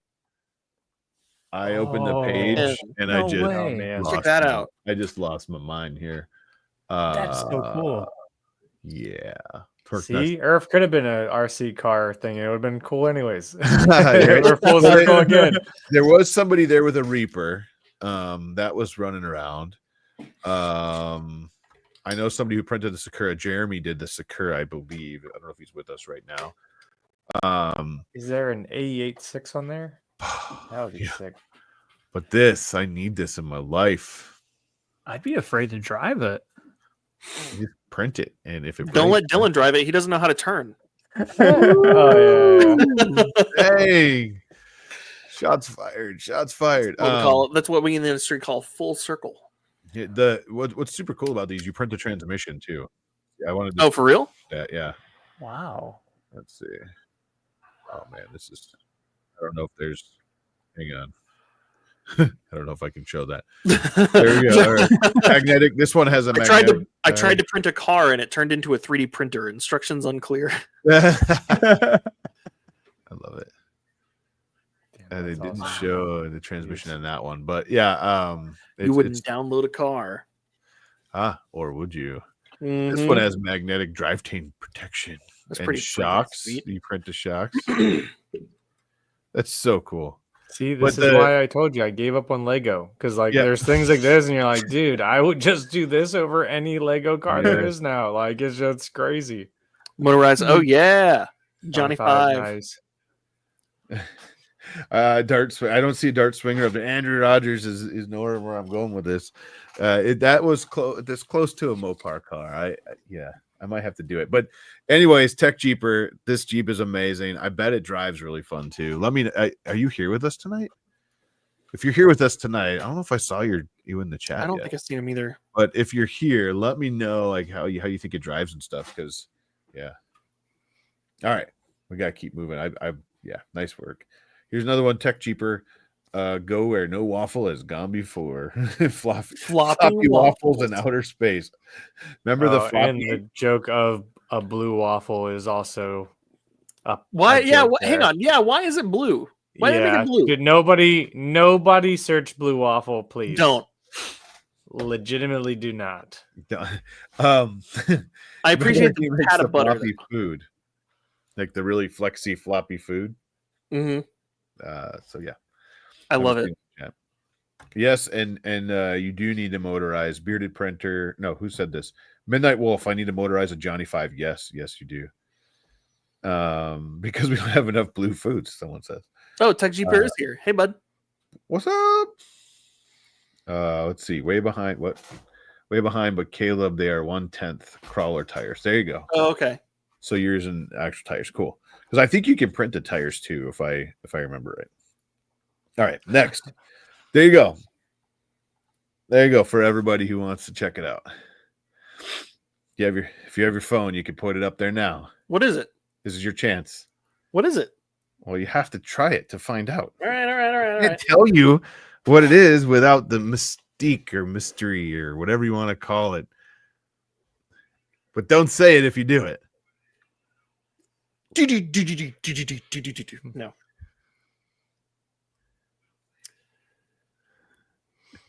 It's not loading. Oh. Oh, it said the QR code has been disabled for some reason. No. What was it? It was definitely a Rickroll. Was it really? Yeah. Oh, I was joking. That explains why you were so quiet when I made that joke. I posted it at the event. I was just curious how many people would check it out. All right, keep going. Let's see. Preparing for the relaunch of my YouTube channel after 2 years. Stay tuned. It's going to be a blast. That's Garrett 3D Print Farm. If you have not checked out Garrett's channel in a long time, go do it. 3D Print Farm. Garrett's a good dude, and he has. Have we had him on the show? I feel like yes, we have. Yeah. Yes, we have. That was a while ago. Yep. There you go. He's got a rocket. Next. Caleb, 3D printed items in Meow Wolf Denver gift shop. What? Sarah gets credit for this one. She found it. She's like, look at it. There's 3D printed stuff at the gift shop. They were selling them for like 30 bucks or something. 40 yeah, for these little printed cats. 30-40 bucks. Yeah. In like good. in like a silk gradient of some sort, and like somebody painted the little eyes on them. Yeah. Oh my god. It reminds me, there's posts in the 3D printing subreddit all the time of people going to like the Colosseum in Rome and like seeing like a 3D print, like in the gift shop, it's like a $75 little 3D print of the Colosseum or something. Yeah. Their Space Needle has them. It's just crazy. Are you telling me all this is painted on? Yeah, the eyes and stuff are. So they're not even multicolored. No, it's all painted. Here's some cheap paint. And a dollar part here, and we're gonna sell it for $30. Hey, I mean, to be fair though, they took my class on analytics of 3D print selling. Yeah. To be fair, it's not like they just put like a couple white dots with a couple black dots in them. Like they put some effort into the painting, sort of, but still, like. Is that like a normal cat model, and then they just added a third eye? Probably. Right? Yeah, I mean, the forehead one does not look recessed either, so it kind of does look like that. It's just like they found a sleeping cat on Thingiverse, and we're like, all right. I just feel like doing that now. Just go the to fun like part is normal cat, make it not. Well, and these like a 3-eyed cat of some sort with long hair wasn't in the exhibit at all. Like, it's not even like a character from the Meow Wolf exhibit. It was just like a weird, strange thing to have in the gift shop. Is the third eye blind? The third eye is blind. All right. We got it. That was pretty cool. All right, Caleb. Twinsies. Oh, God. Yeah. This is depositions. I don't even know who took this photo. Me. I did. You took it? Yeah, I took it. That's hilarious. We were on our way out, and I saw you guys standing there laughing at each other. I was like, I got to get this. I think Joey was here because we were like walking around, and I saw these guys leaving. You guys, you're leaving already early? And those are Joey's like super skinny legs behind. Yeah. Right here. Yeah, it's definitely Joey in the leggings. But because we were leaving, and I was like, you guys are dipping out early, and it's like, don't tell anyone. Also, dude is serious about his water. I guess so. Yeah. I can't make that fit in a boat cup holder. I'm sorry. It's just not happening. Well, without something super ridiculous. Okay, we got to keep moving. Caleb again. It's me again. Houston plant was insanely cool. I can't post a lot. Oh, you were there? Yeah, we went there. So Sarah and I flew back to Little Rock, and it's a whole story. We missed our flight, and I ended up having to drive 8 hours through the night to get to Houston. It was a whole thing. But after Rocky Mountain, Sam and I went down to Houston and did some filming at the Polymaker facility, and it is super cool. I've worked at filament companies before, as you know, so it's cool seeing slightly different processes for what's essentially the same kind of hot noodle process, but they do a lot of things differently there. And I was really impressed with like every step of the process. There was another like quality checkpoint, and I came home, and it wasn't just because we do work with Polymaker. It wasn't just because we went there to visit them. I came home and I told Sarah, I was like, after that, I really kind of want to like transfer most of my filament collection to just start going Polymaker all the way, because clearly they give clearly they care. Yeah. Good catch. About the quality. Yeah. But yeah, it was super cool. That is really cool. So you let me see here, Dylan. You were remember Fusion Filament? I think they were like right next to Overture. Yeah, I think so. Right next to you. So they're from my town here. Okay. And so I started talking to Austin, and then I was like, wait, like, you're from here, I should come check you out. Last time I tried to talk to him was like 4 or 5 years ago, whatever. They were still in a garage. Like, they're like, nah, we're in a garage, you know, but now he's like super cool dude. And they're like 7 minutes from the shop here. I could drive over there. That's so sick. It's so cool. And so it's the same thing. I want to go check it out, and I think I have an opportunity Friday. If I can get off work at my normal job half a day, I'm going to run over there. And he said, you know, if I could film the line and all that stuff. But he is super passionate. I ended up talking to him for a little bit, and then I saw him when I was leaving Denver. We were going to the gate to drop our baggage at the same time, and he was a little behind me. I said, hey, I have whatever pass thing that gets you through the airline stuff, and I was like, I'll see you at the gate, you know, let's chat or something. Well, he showed up, and we ended up talking literally he was on the same flight because we both flew back to Milwaukee. So he's like, from when he got to the gate till we walked away in the building where our cars were in, right? Yeah. We talked the whole entire time. And just like listening to him and talking about where their company was, like how he started it, all the upgrades that he created himself for some of these machines, like looking at the industry standard of like one laser and making it 2 or 3 lasers to measure the diameters and how different filaments oval and like all this stuff. I'm like, holy crap, this guy actually cares. And I'm just sucks because I've known that they existed. I just didn't know a lot about them until now, right? So I'm hoping I can get over there and check it out. From what I hear, the Voron guys, that whole team over there says it's like the best ABS you can like print with. Yeah, it's like butter. So I got to get over there and check that out. And to be clear too, like there are a lot of filament manufacturers out there that care. There are a lot that don't. That's what I was getting at. I wasn't saying Polymaker's the only one that cares. And no, I get you. Into their quality and stuff. And there's some stuff you can't get from some people. Like there's some colors and finishes that I'll get from a company that may not necessarily care as much about quality because I want that finish or I need it for a product, you know? Right. So it's I had a similar experience talking to Mitch from Polar Filament at these events. Is so awesome. Mitch is so awesome. And again, a person that cares. Like he's like showed me like scatter plots of like they test not only their filament, but all the other companies' filaments to see how accurate their accuracy is. And he can show you data of all of the companies and like show where their tolerances are. Yeah. It's like again, it's like when they're doing things like that, it just makes you feel like okay, I know I'm gonna get a good roll, and I'm not gonna have to worry about a single thing. You know, it's just like it's nice when you see people that are super interested in it. Yeah, like Polar Filament and Canadian Filaments and Cookie CAD. Like there's a few of them that I need to get more of their specialty stuff from. Yeah, because like they're good people, and also they have some unique stuff that other people don't. Right. And there's Polar Filament actually has the only blue that I've seen that is like as close as possible to my favorite color blue.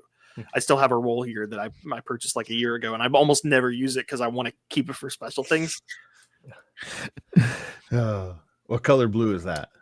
I don't remember what the name of it is. It's just it's a light blue. Yeah. Hey, I heard you got a Pantone 310C. I heard you got a Caleb name tag from the tripod booth. That was in your favorite font. Yeah, where is that? Okay, we'll keep going while you're all right. Speaking of CL3D, unleash your inner Viking with the Viking Ruins Horn Koozie. Oh, you found it? That was fast. Yeah, I had it right here. Yeah. It's probably got a fingerprint on it. There you go. Yay, Comic Sans. Haha, funny joke. Okay, move on. Caleb's favorite font. Unleash your inner Viking with the Viking Ruins Horn Can Koozie. Be the champion at your next raid party. Check it out here. Boom. There you go. Yeah. See, this is what we're talking about. They both do koozies, but very different approaches. Yeah. I love this. That is really cool. Man. I can see Iron Man walking around with a big horn. All right. Well, we got Trevor 3D prints. This is the Stargate Anubis. Dude, I think I've seen this model before, but I haven't seen it printed.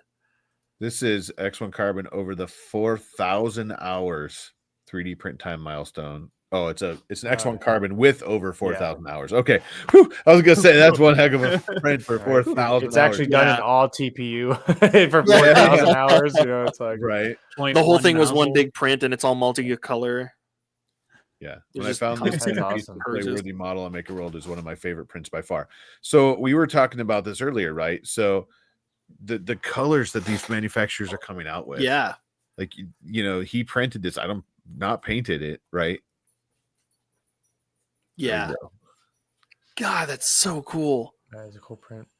Well, and I think with some filaments too, like with the slight transparency, and then like you can, you know, color shifting, all that stuff. You can do things that like paint you could do a lot with, but it's a top layer. You can't really get a translucency. Like, yeah. So there's some cool characteristics you can get.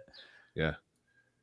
Also, like effects with some of those translucencies too that you can't get with a paint. Like so like if you're making a prop with traditional kind of like a resin cast helmet or something like that, you've got to use like an acrylic and tint it if you want like a blue glowing piece of acrylic or something, or you can just print a panel in some translucent PETG. I was just gonna say, you were talking about your R2D tube with the printed panels that the lights come through, right? Because it's translucent in those panels.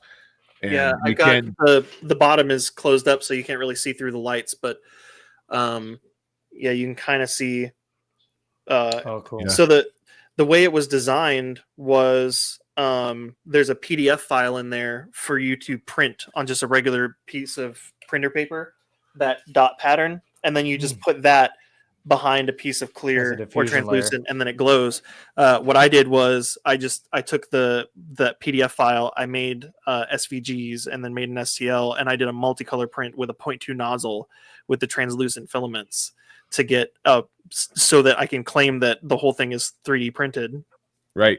A lot of roundabout, like unnecessarily, like difficult ways of doing things just so that you can say it was 3D printed. Yeah, but if it looks cool, exactly. I'm still working on that, by the way. Here's the I see that. Here's the core. Here's the guts. Wow. Nice. It's a mess. It's an absolute mess. I'm having issues with the audio. I'm still working on the audio. It's kind of at a stop because I got frustrated with it, and I'm gonna get back to it eventually. Just temporarily take one of those talking bass things from like 20 years ago. Yes. Here's a little song I wrote. Yeah.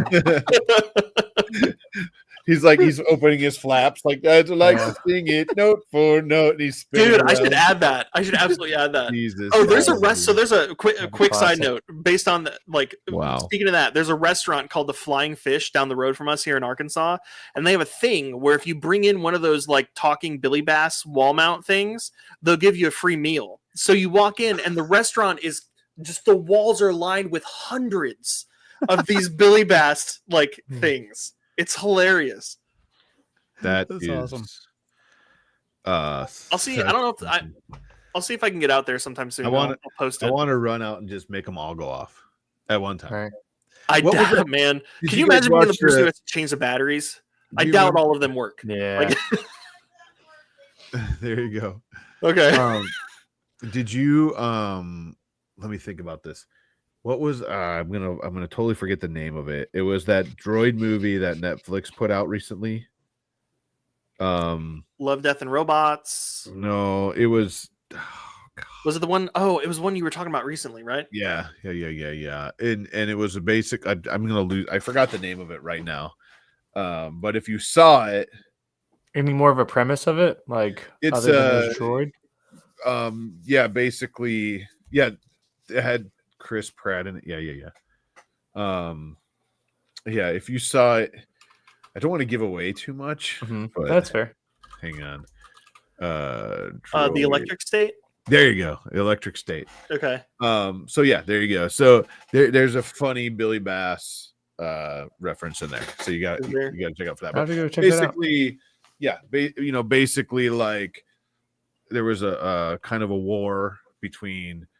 Oh, man, I don't want to give a lot. No, don't. I'll go. I'll watch it. It'll be sick. You have to watch. It's got Millie Bobby Brown in it too. It's a super cool movie, and it was actually I thought it was a good movie. It wasn't like, wow, this is amazing, best movie I ever saw, but it was a good movie, and it was a good movie. And it was interesting to show like the rise, fall, and rise of robots kind of thing. Robots. But yeah, it was good show. All right, Bearded Printer, what a cute, flat, floppy manatee. Print your own today. More floppy stuff. There you go. He's just all about love it. Yeah, it could have been better. It could have been better, yeah, but it was a good movie. I liked it. All right. That's your homework between now and next 2 weeks from today is watch Electric State on Netflix if you can. There and one of Bearded Printer's floppy cookies was on Zombie's table, but it was printed in red with purple chocolate chips, and I showed it to Sarah, and she is like, "Get that away from me!" Bearded Printer, commissioned by my wife. She threatened me if I didn't design, that would be it's adorable. I love it. That's hilarious. I think it's funny that you're just taking like an item, right? Maybe it's a manatee, and you're like slamming a cheese grater down on it, and you're like printing it. What? Did you see he released a floppy beard? You what? He released a floppy beard. It's on here. Oh, is it really? Spoilers. Oh, see, I didn't look at the hot mix this week. I wanted to be completely blind. Oh, I just copied the links over. The Maker Deck STL, Space Time Luminarium, a web-based interactive 3D STL model viewer with highly randomized light movements and color randomization and camera panning, and a twinkling star field, a PNG export, basically. Yeah. Have you gone to it? No. I'm trying it right now, and I'm trying it on the most recent file that I downloaded. Oh God. Which is a flexi shrimp. Oh my God, this is cool. Let's see. I don't have anything cool to show on here. Oh, here. It's a little trophy, I think. This is giving where is it? There's not many angles to it, so I don't think it shows up. Oh, you know what? This is the platform. That ain't gonna work.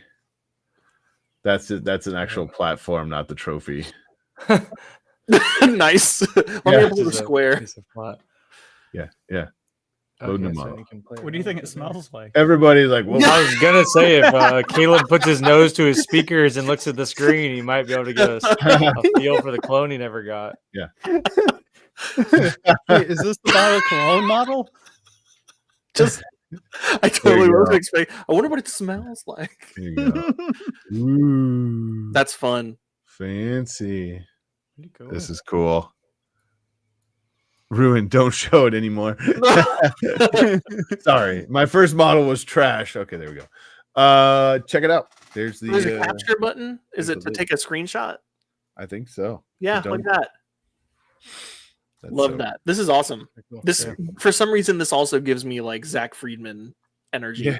Yeah. So I have a funny story about that with him. I had been like given like an ad for like Flexi Spot, the like motorized standing desks. Like they like flooded the market with them, like tons and tons of them. That's the story behind Jim's shirt, only desks. Oh, there you go. And it's like, and so like in the like pitch, they're like, check out what these other, creators have done. And I actually had never seen Zach's stuff before. And like his was like the first reference of there. And it's like this video where he just like reviewed a bunch of like spam things that he had gotten, from these things. And he was like, the desk is actually pretty cool. And I was like, all right, that's cool. I'll take one, whatever. And it was like, yeah, but that's like literally the only time I had ever seen this stuff. And then seeing him at Remurf was pretty funny. He is argumentatively the best writer on YouTube. His freaking writing is amazing. But yeah, I have two Flexi desks. We're not going to talk about it. I got 2 as well because they don't talk Is that to each other at all. And I was like, I'd like another another bearded one. printer design, flexi They're desk. awesome. They just keep asking and asking, and it's like, I need another one. Sure, I'll take the 4-foot version. Yeah, I'll take that. Exactly. One's in front of my treadmill right now. Like that's when I put a TV on. I play my Switch when I walk on the treadmill, and then I have one right here that's in front of me at the moment. There you go. That's what we need next. We need a flexi spot competition of bearded printer. We need a floppy desk instead of a flexi desk. Yes. There's even I even have a sticker decal that Caleb designed and put it says the edge of desk and I have a shirt that says that, but it also I have the edge of desk decal on the edge of the desk. So some people may see it in videos if you actually pay attention. All right, Trevor 3D prints. We got to get rolling. I just realized it's almost 8. Horse helmet to go with Stargate and Nuga. I was doing more colors, some teal turquoise, but had a lot of headaches on my own and just wanted to do black and copper to get it finished. I feel like this one's even cooler than the last one. So good. Anything even slightly Egyptian, it just hits a soft spot for me. So sick. Especially that gold is so good. Yeah. Yeah. What gold is this? Trevor, are you with us? I don't remember. I don't know if he is or not. But what gold is this?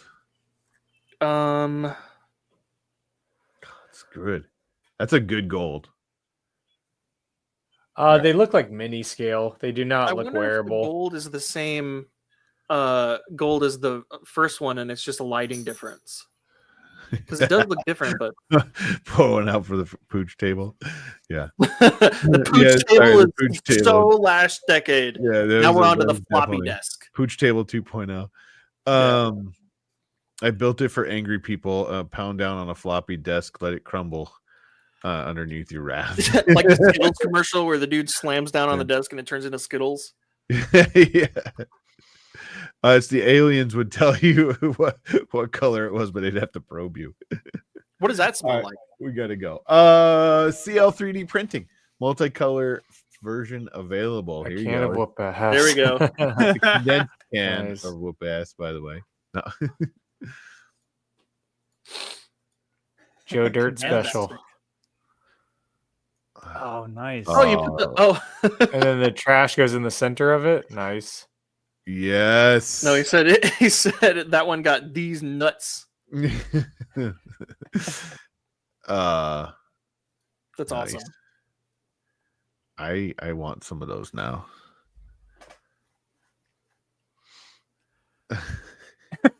Fantastic. Wow. Oh, what? Oh. What? Oh, wait. Nice. I buried the lead. I'm sorry. I buried the lead here. The bottom detaches and that's where the gubs go. That's cool. What? That's good. That's awesome. That's a great way to eat nuts. I mean, we're gonna move on. Okay, question though. What else is that good for though? Like I feel like that's good for eating nuts, and that's like what other small thing can you peel a thing off? Separate candies. Yeah. Candies with wrappers. Yeah, they would have to be relatively small wrappers, or they're gonna get stuck in the tube. Jolly Ranchers. Yeah, I don't know. I can see that. You could probably do sunflower cherries seeds. With the stem. Cherries with the stem. Sunflower seeds. For the longest time, I did not know that I didn't know that they were in a shell. So you just ate the whole thing? I ate the whole thing. Yeah. Yeah. I mean, I knew people that did that, but they were just lazy. They didn't want to do all the work. They just ate the whole thing. I used to do that just to get the shock and awe of people's faces when you did it.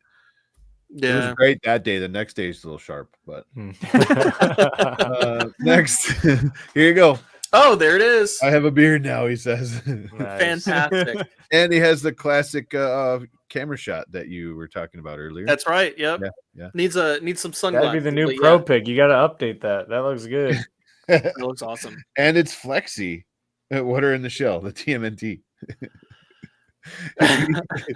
if you avocado shells, what? If you eat the entire shell, the exit's a bit painful. Avocados are a berry. Jeez. Aren't avocados? Isn't the avocado the shell? There you go. Maybe maybe new profile pic for all my socials. It's floppy. But how does it attach? There's rope right there at the top and left and right, like this. I love it. I love it. It's a running. I love that you just. That was so. Thank you for just being kind and just explaining it without even asking any questions. Yeah, it's a running joke. Caleb had a moment. Yeah, there was a moment where we had I think it was Christmas. There was like a snowflake napkin holder, and I couldn't figure out how the sides of it attached to the bottom of it. And I just sat there and I was like, "But how does it attach?" Yeah. And ever since then, it's been a thing.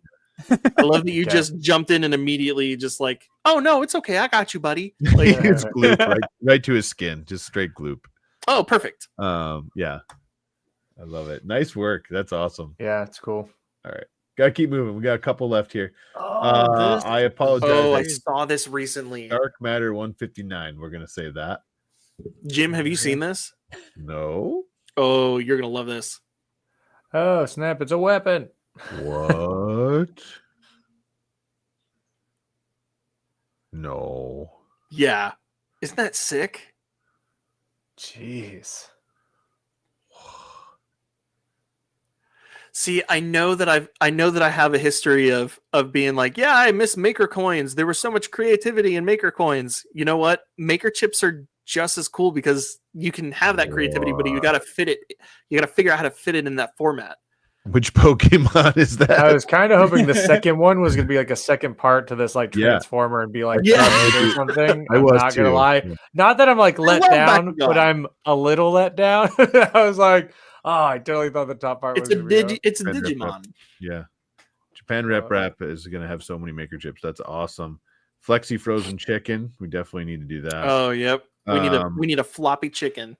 So at first I'm thinking Ninja Star. Yeah, exactly. You know, like, and then the legs twist and it's like plot twist, you know. Then I'm thinking, what does this one do? Does it go on top? Does it attach?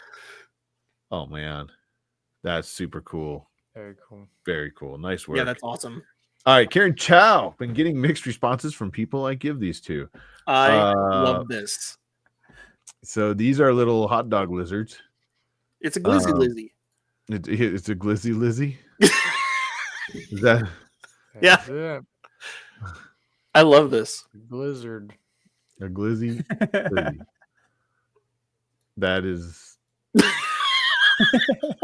I love this. Karen, I think you've outdone yourself this time.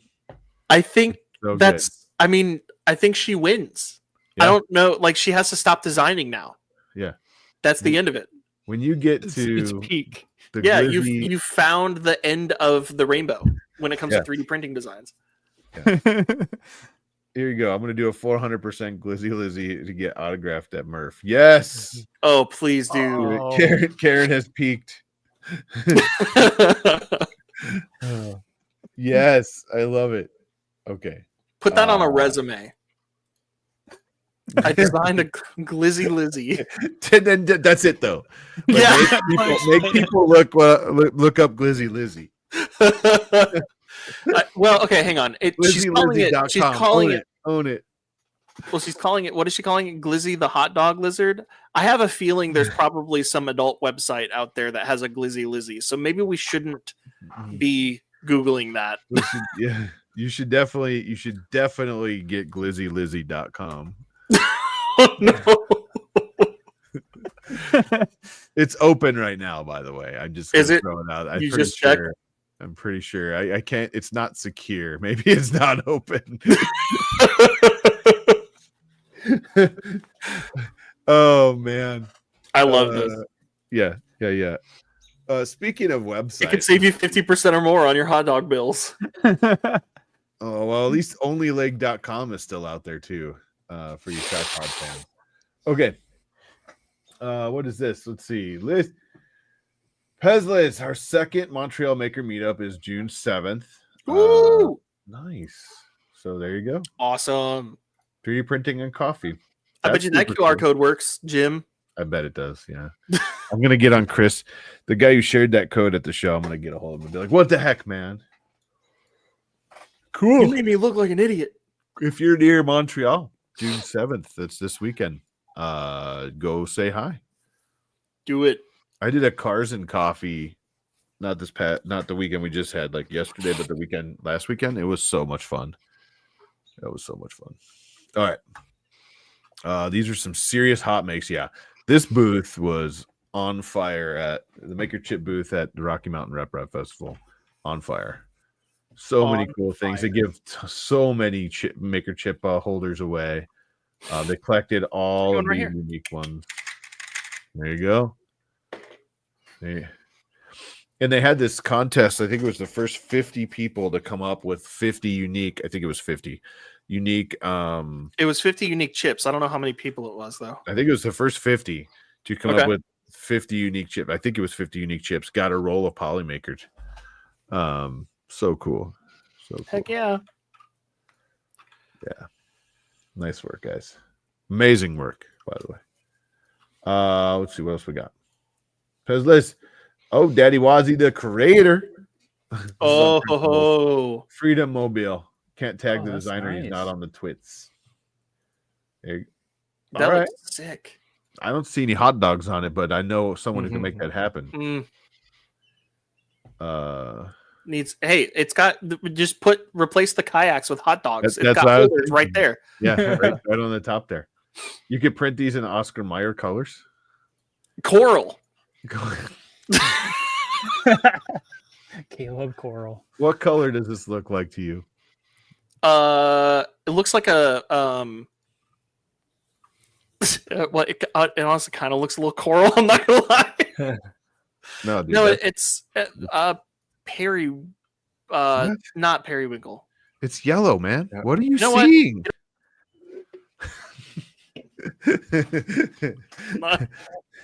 Being put on the spot here. It's really just yellow. It looks very red. Nice. For those, I apologize for anyone out there who's colorblind. We were just making fun of Caleb's colors. My doctor told me I was colorblind the other day, and it came right out of the purple. Nice. Good. Last one. We got to get moving. Okay. Blended 3D tag this. Liz, mushroom coral. There you go. Shut up. Are you serious? Today with the mushroom coral. Perfect. Rainbow tropical fire and ice. There you go. Boom. With no coral colors. We should have a coral counter for how many times the word coral has been said in this podcast. Take a drink if you're watching at home. All right. These are cool looking. Yeah, they are cool. Coral, like a good business card holder or something. Yeah, that's what I was thinking. What the? Do you? Is it just cool looking, or does it have a function? It looks like coral mushrooms and coral. I don't know. Maybe you could throw them in a tank. I was thinking that too. Yeah. All right. Those are cool looking. Whatever they are, they're cool looking. Yeah. It was coral, by the way. That's like the slogan of Hot Makes. Whatever that is, it's cool looking. Awesome. All right, guys, we got to get rolling. It's super late here, but yeah, Dylan, thank you so much, man. Yeah, dude, thank you for joining. It was awesome talking to you about everything, and now we know your backstory, which was even more cool. And listen to all those out there. If you see something in a small town that's for sale, buy it and sell your own. Yeah, there you go. Yeah. And then use the thing you bought and make a really cool channel and everything out of it. There you go. That's how it starts, right? Yeah, exactly. Awesome. Easy Anything to follow else? Footsteps. You know what? I didn't get around the circle. Real quick, Joey, favorite thing at Rocky Mountain? That one booth that was. Are you okay? What was that? Are you rapping? I had to process that really quick. The one I forgot what it was. The guy had the booth set up with the camera and the green. It was like green screen, not a green screen. Yes. Zach Friedman explained it to me in detail and made a lot more sense. But augmented reality, whatever it was. I missed that. It was so cool. He had the screen. let me see. He had a phone set up on a tripod with some stuff and some lights and a big green screen booth. And the phone was on a monitor. Like you could see what the phone was seeing, but through a monitor. And in the monitor, it looked like whatever room you wanted it to be. But you know, it was a green screen. And then he could walk into the green screen area, like in the booth area, and it puts you in that room on the screen. And if you picked up the phone, right, it would move.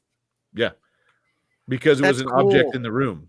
So he had like he had a couple like reverse augmented reality. Yeah. Yeah. Some things on a chair and stuff. And then the other thing is he could go out the side and just vanish right into the wall, and then like come back through it because it was green screen, right? Yeah. Oh, it was so awesome. Yeah, I completely missed that. Yeah. He also had a bunch of 3D printed lights and stuff. Yeah. Like just like filming lights, like studio lights. Right. Okay, I met him last year. Yeah. Okay, I didn't even see him there this year. It wasn't just a green screen. It was. I have some film of it, but it was really cool. All right, it's like a green screen, but with augmented reality in reverse. Like like Pokemon Go, like you can put a Pokemon into the real world, but opposite. Yeah. Everything is a fake world, and it could be whatever room you created or came up with or whatever. You put yourself into that room, and you're a part of that room now on the screen. And then you, like what he said is he did things like he had a stand that had a green screen around it, so you couldn't see the stand, but he had an object, and then in the picture he had a piano, and it looked like something was sitting on the piano. He could walk over and like pick it up off what looked like a piano. And it looked, it was so cool. That's really cool. All right, Caleb, go. What was your favorite thing?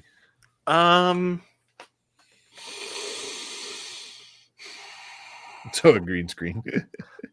I don't know, dude. I think. I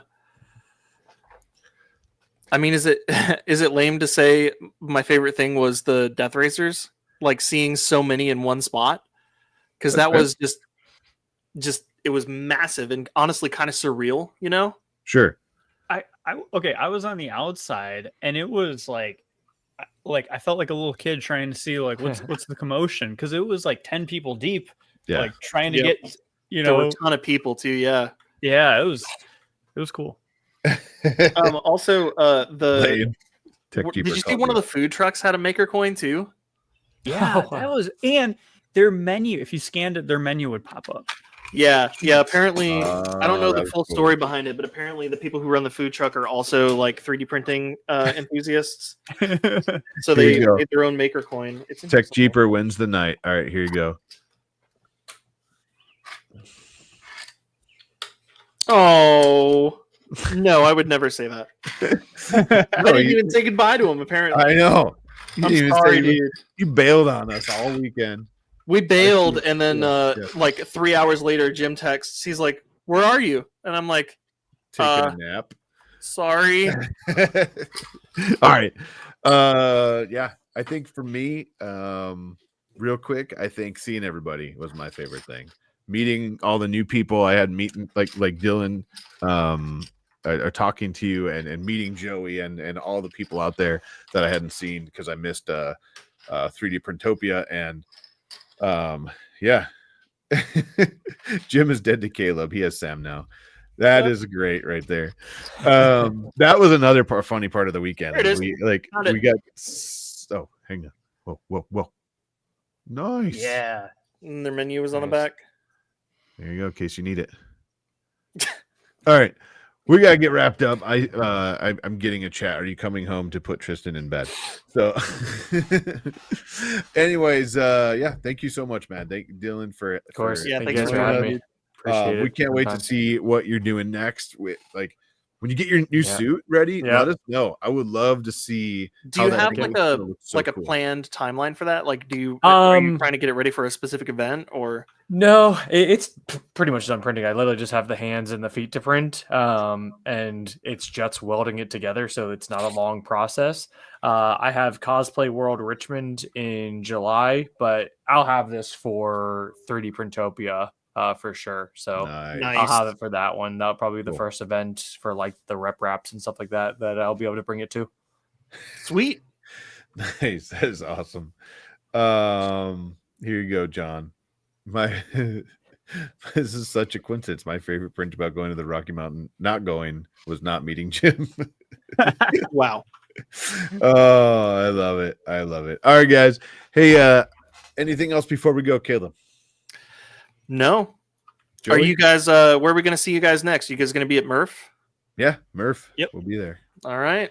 I mean, except for Dylan, he'll be on vacation. Yep. Yeah, Dylan. Who's Dylan? I don't know who you're talking about. You're telling me in the middle of nowhere Goshen with the Amish is not vacation? Come on. I'm gonna miss seeing Have the you Amish had on the tandem donuts? bikes, Sure. and going down the road and the carts and buggies. Man, shucks. Everybody's saying, see you guys soon. Great show. See you all at Murph. Yes, we'll see you all at Murph. We got to get going. Everybody have a great night. We'll see you in 2 weeks. I'm not sure who's joining us, but we'll find out soon. We'll figure it out. Everybody. I gotta fly, but thank you again, Joey, for jumping on. Thank you again, Dylan and Caleb. Yeah. We'll talk to you guys. Wow. We do like the Brady Bunch goodbye here, like good night. Yeah. Oh yeah. Good night, Caleb. We're all looking to the wrong corners. Wait, I gotta go down this way, right? Yeah. Awesome. All right, guys, have a great night. We'll see you later, and happy printing. Bye. Later. I clicked the button.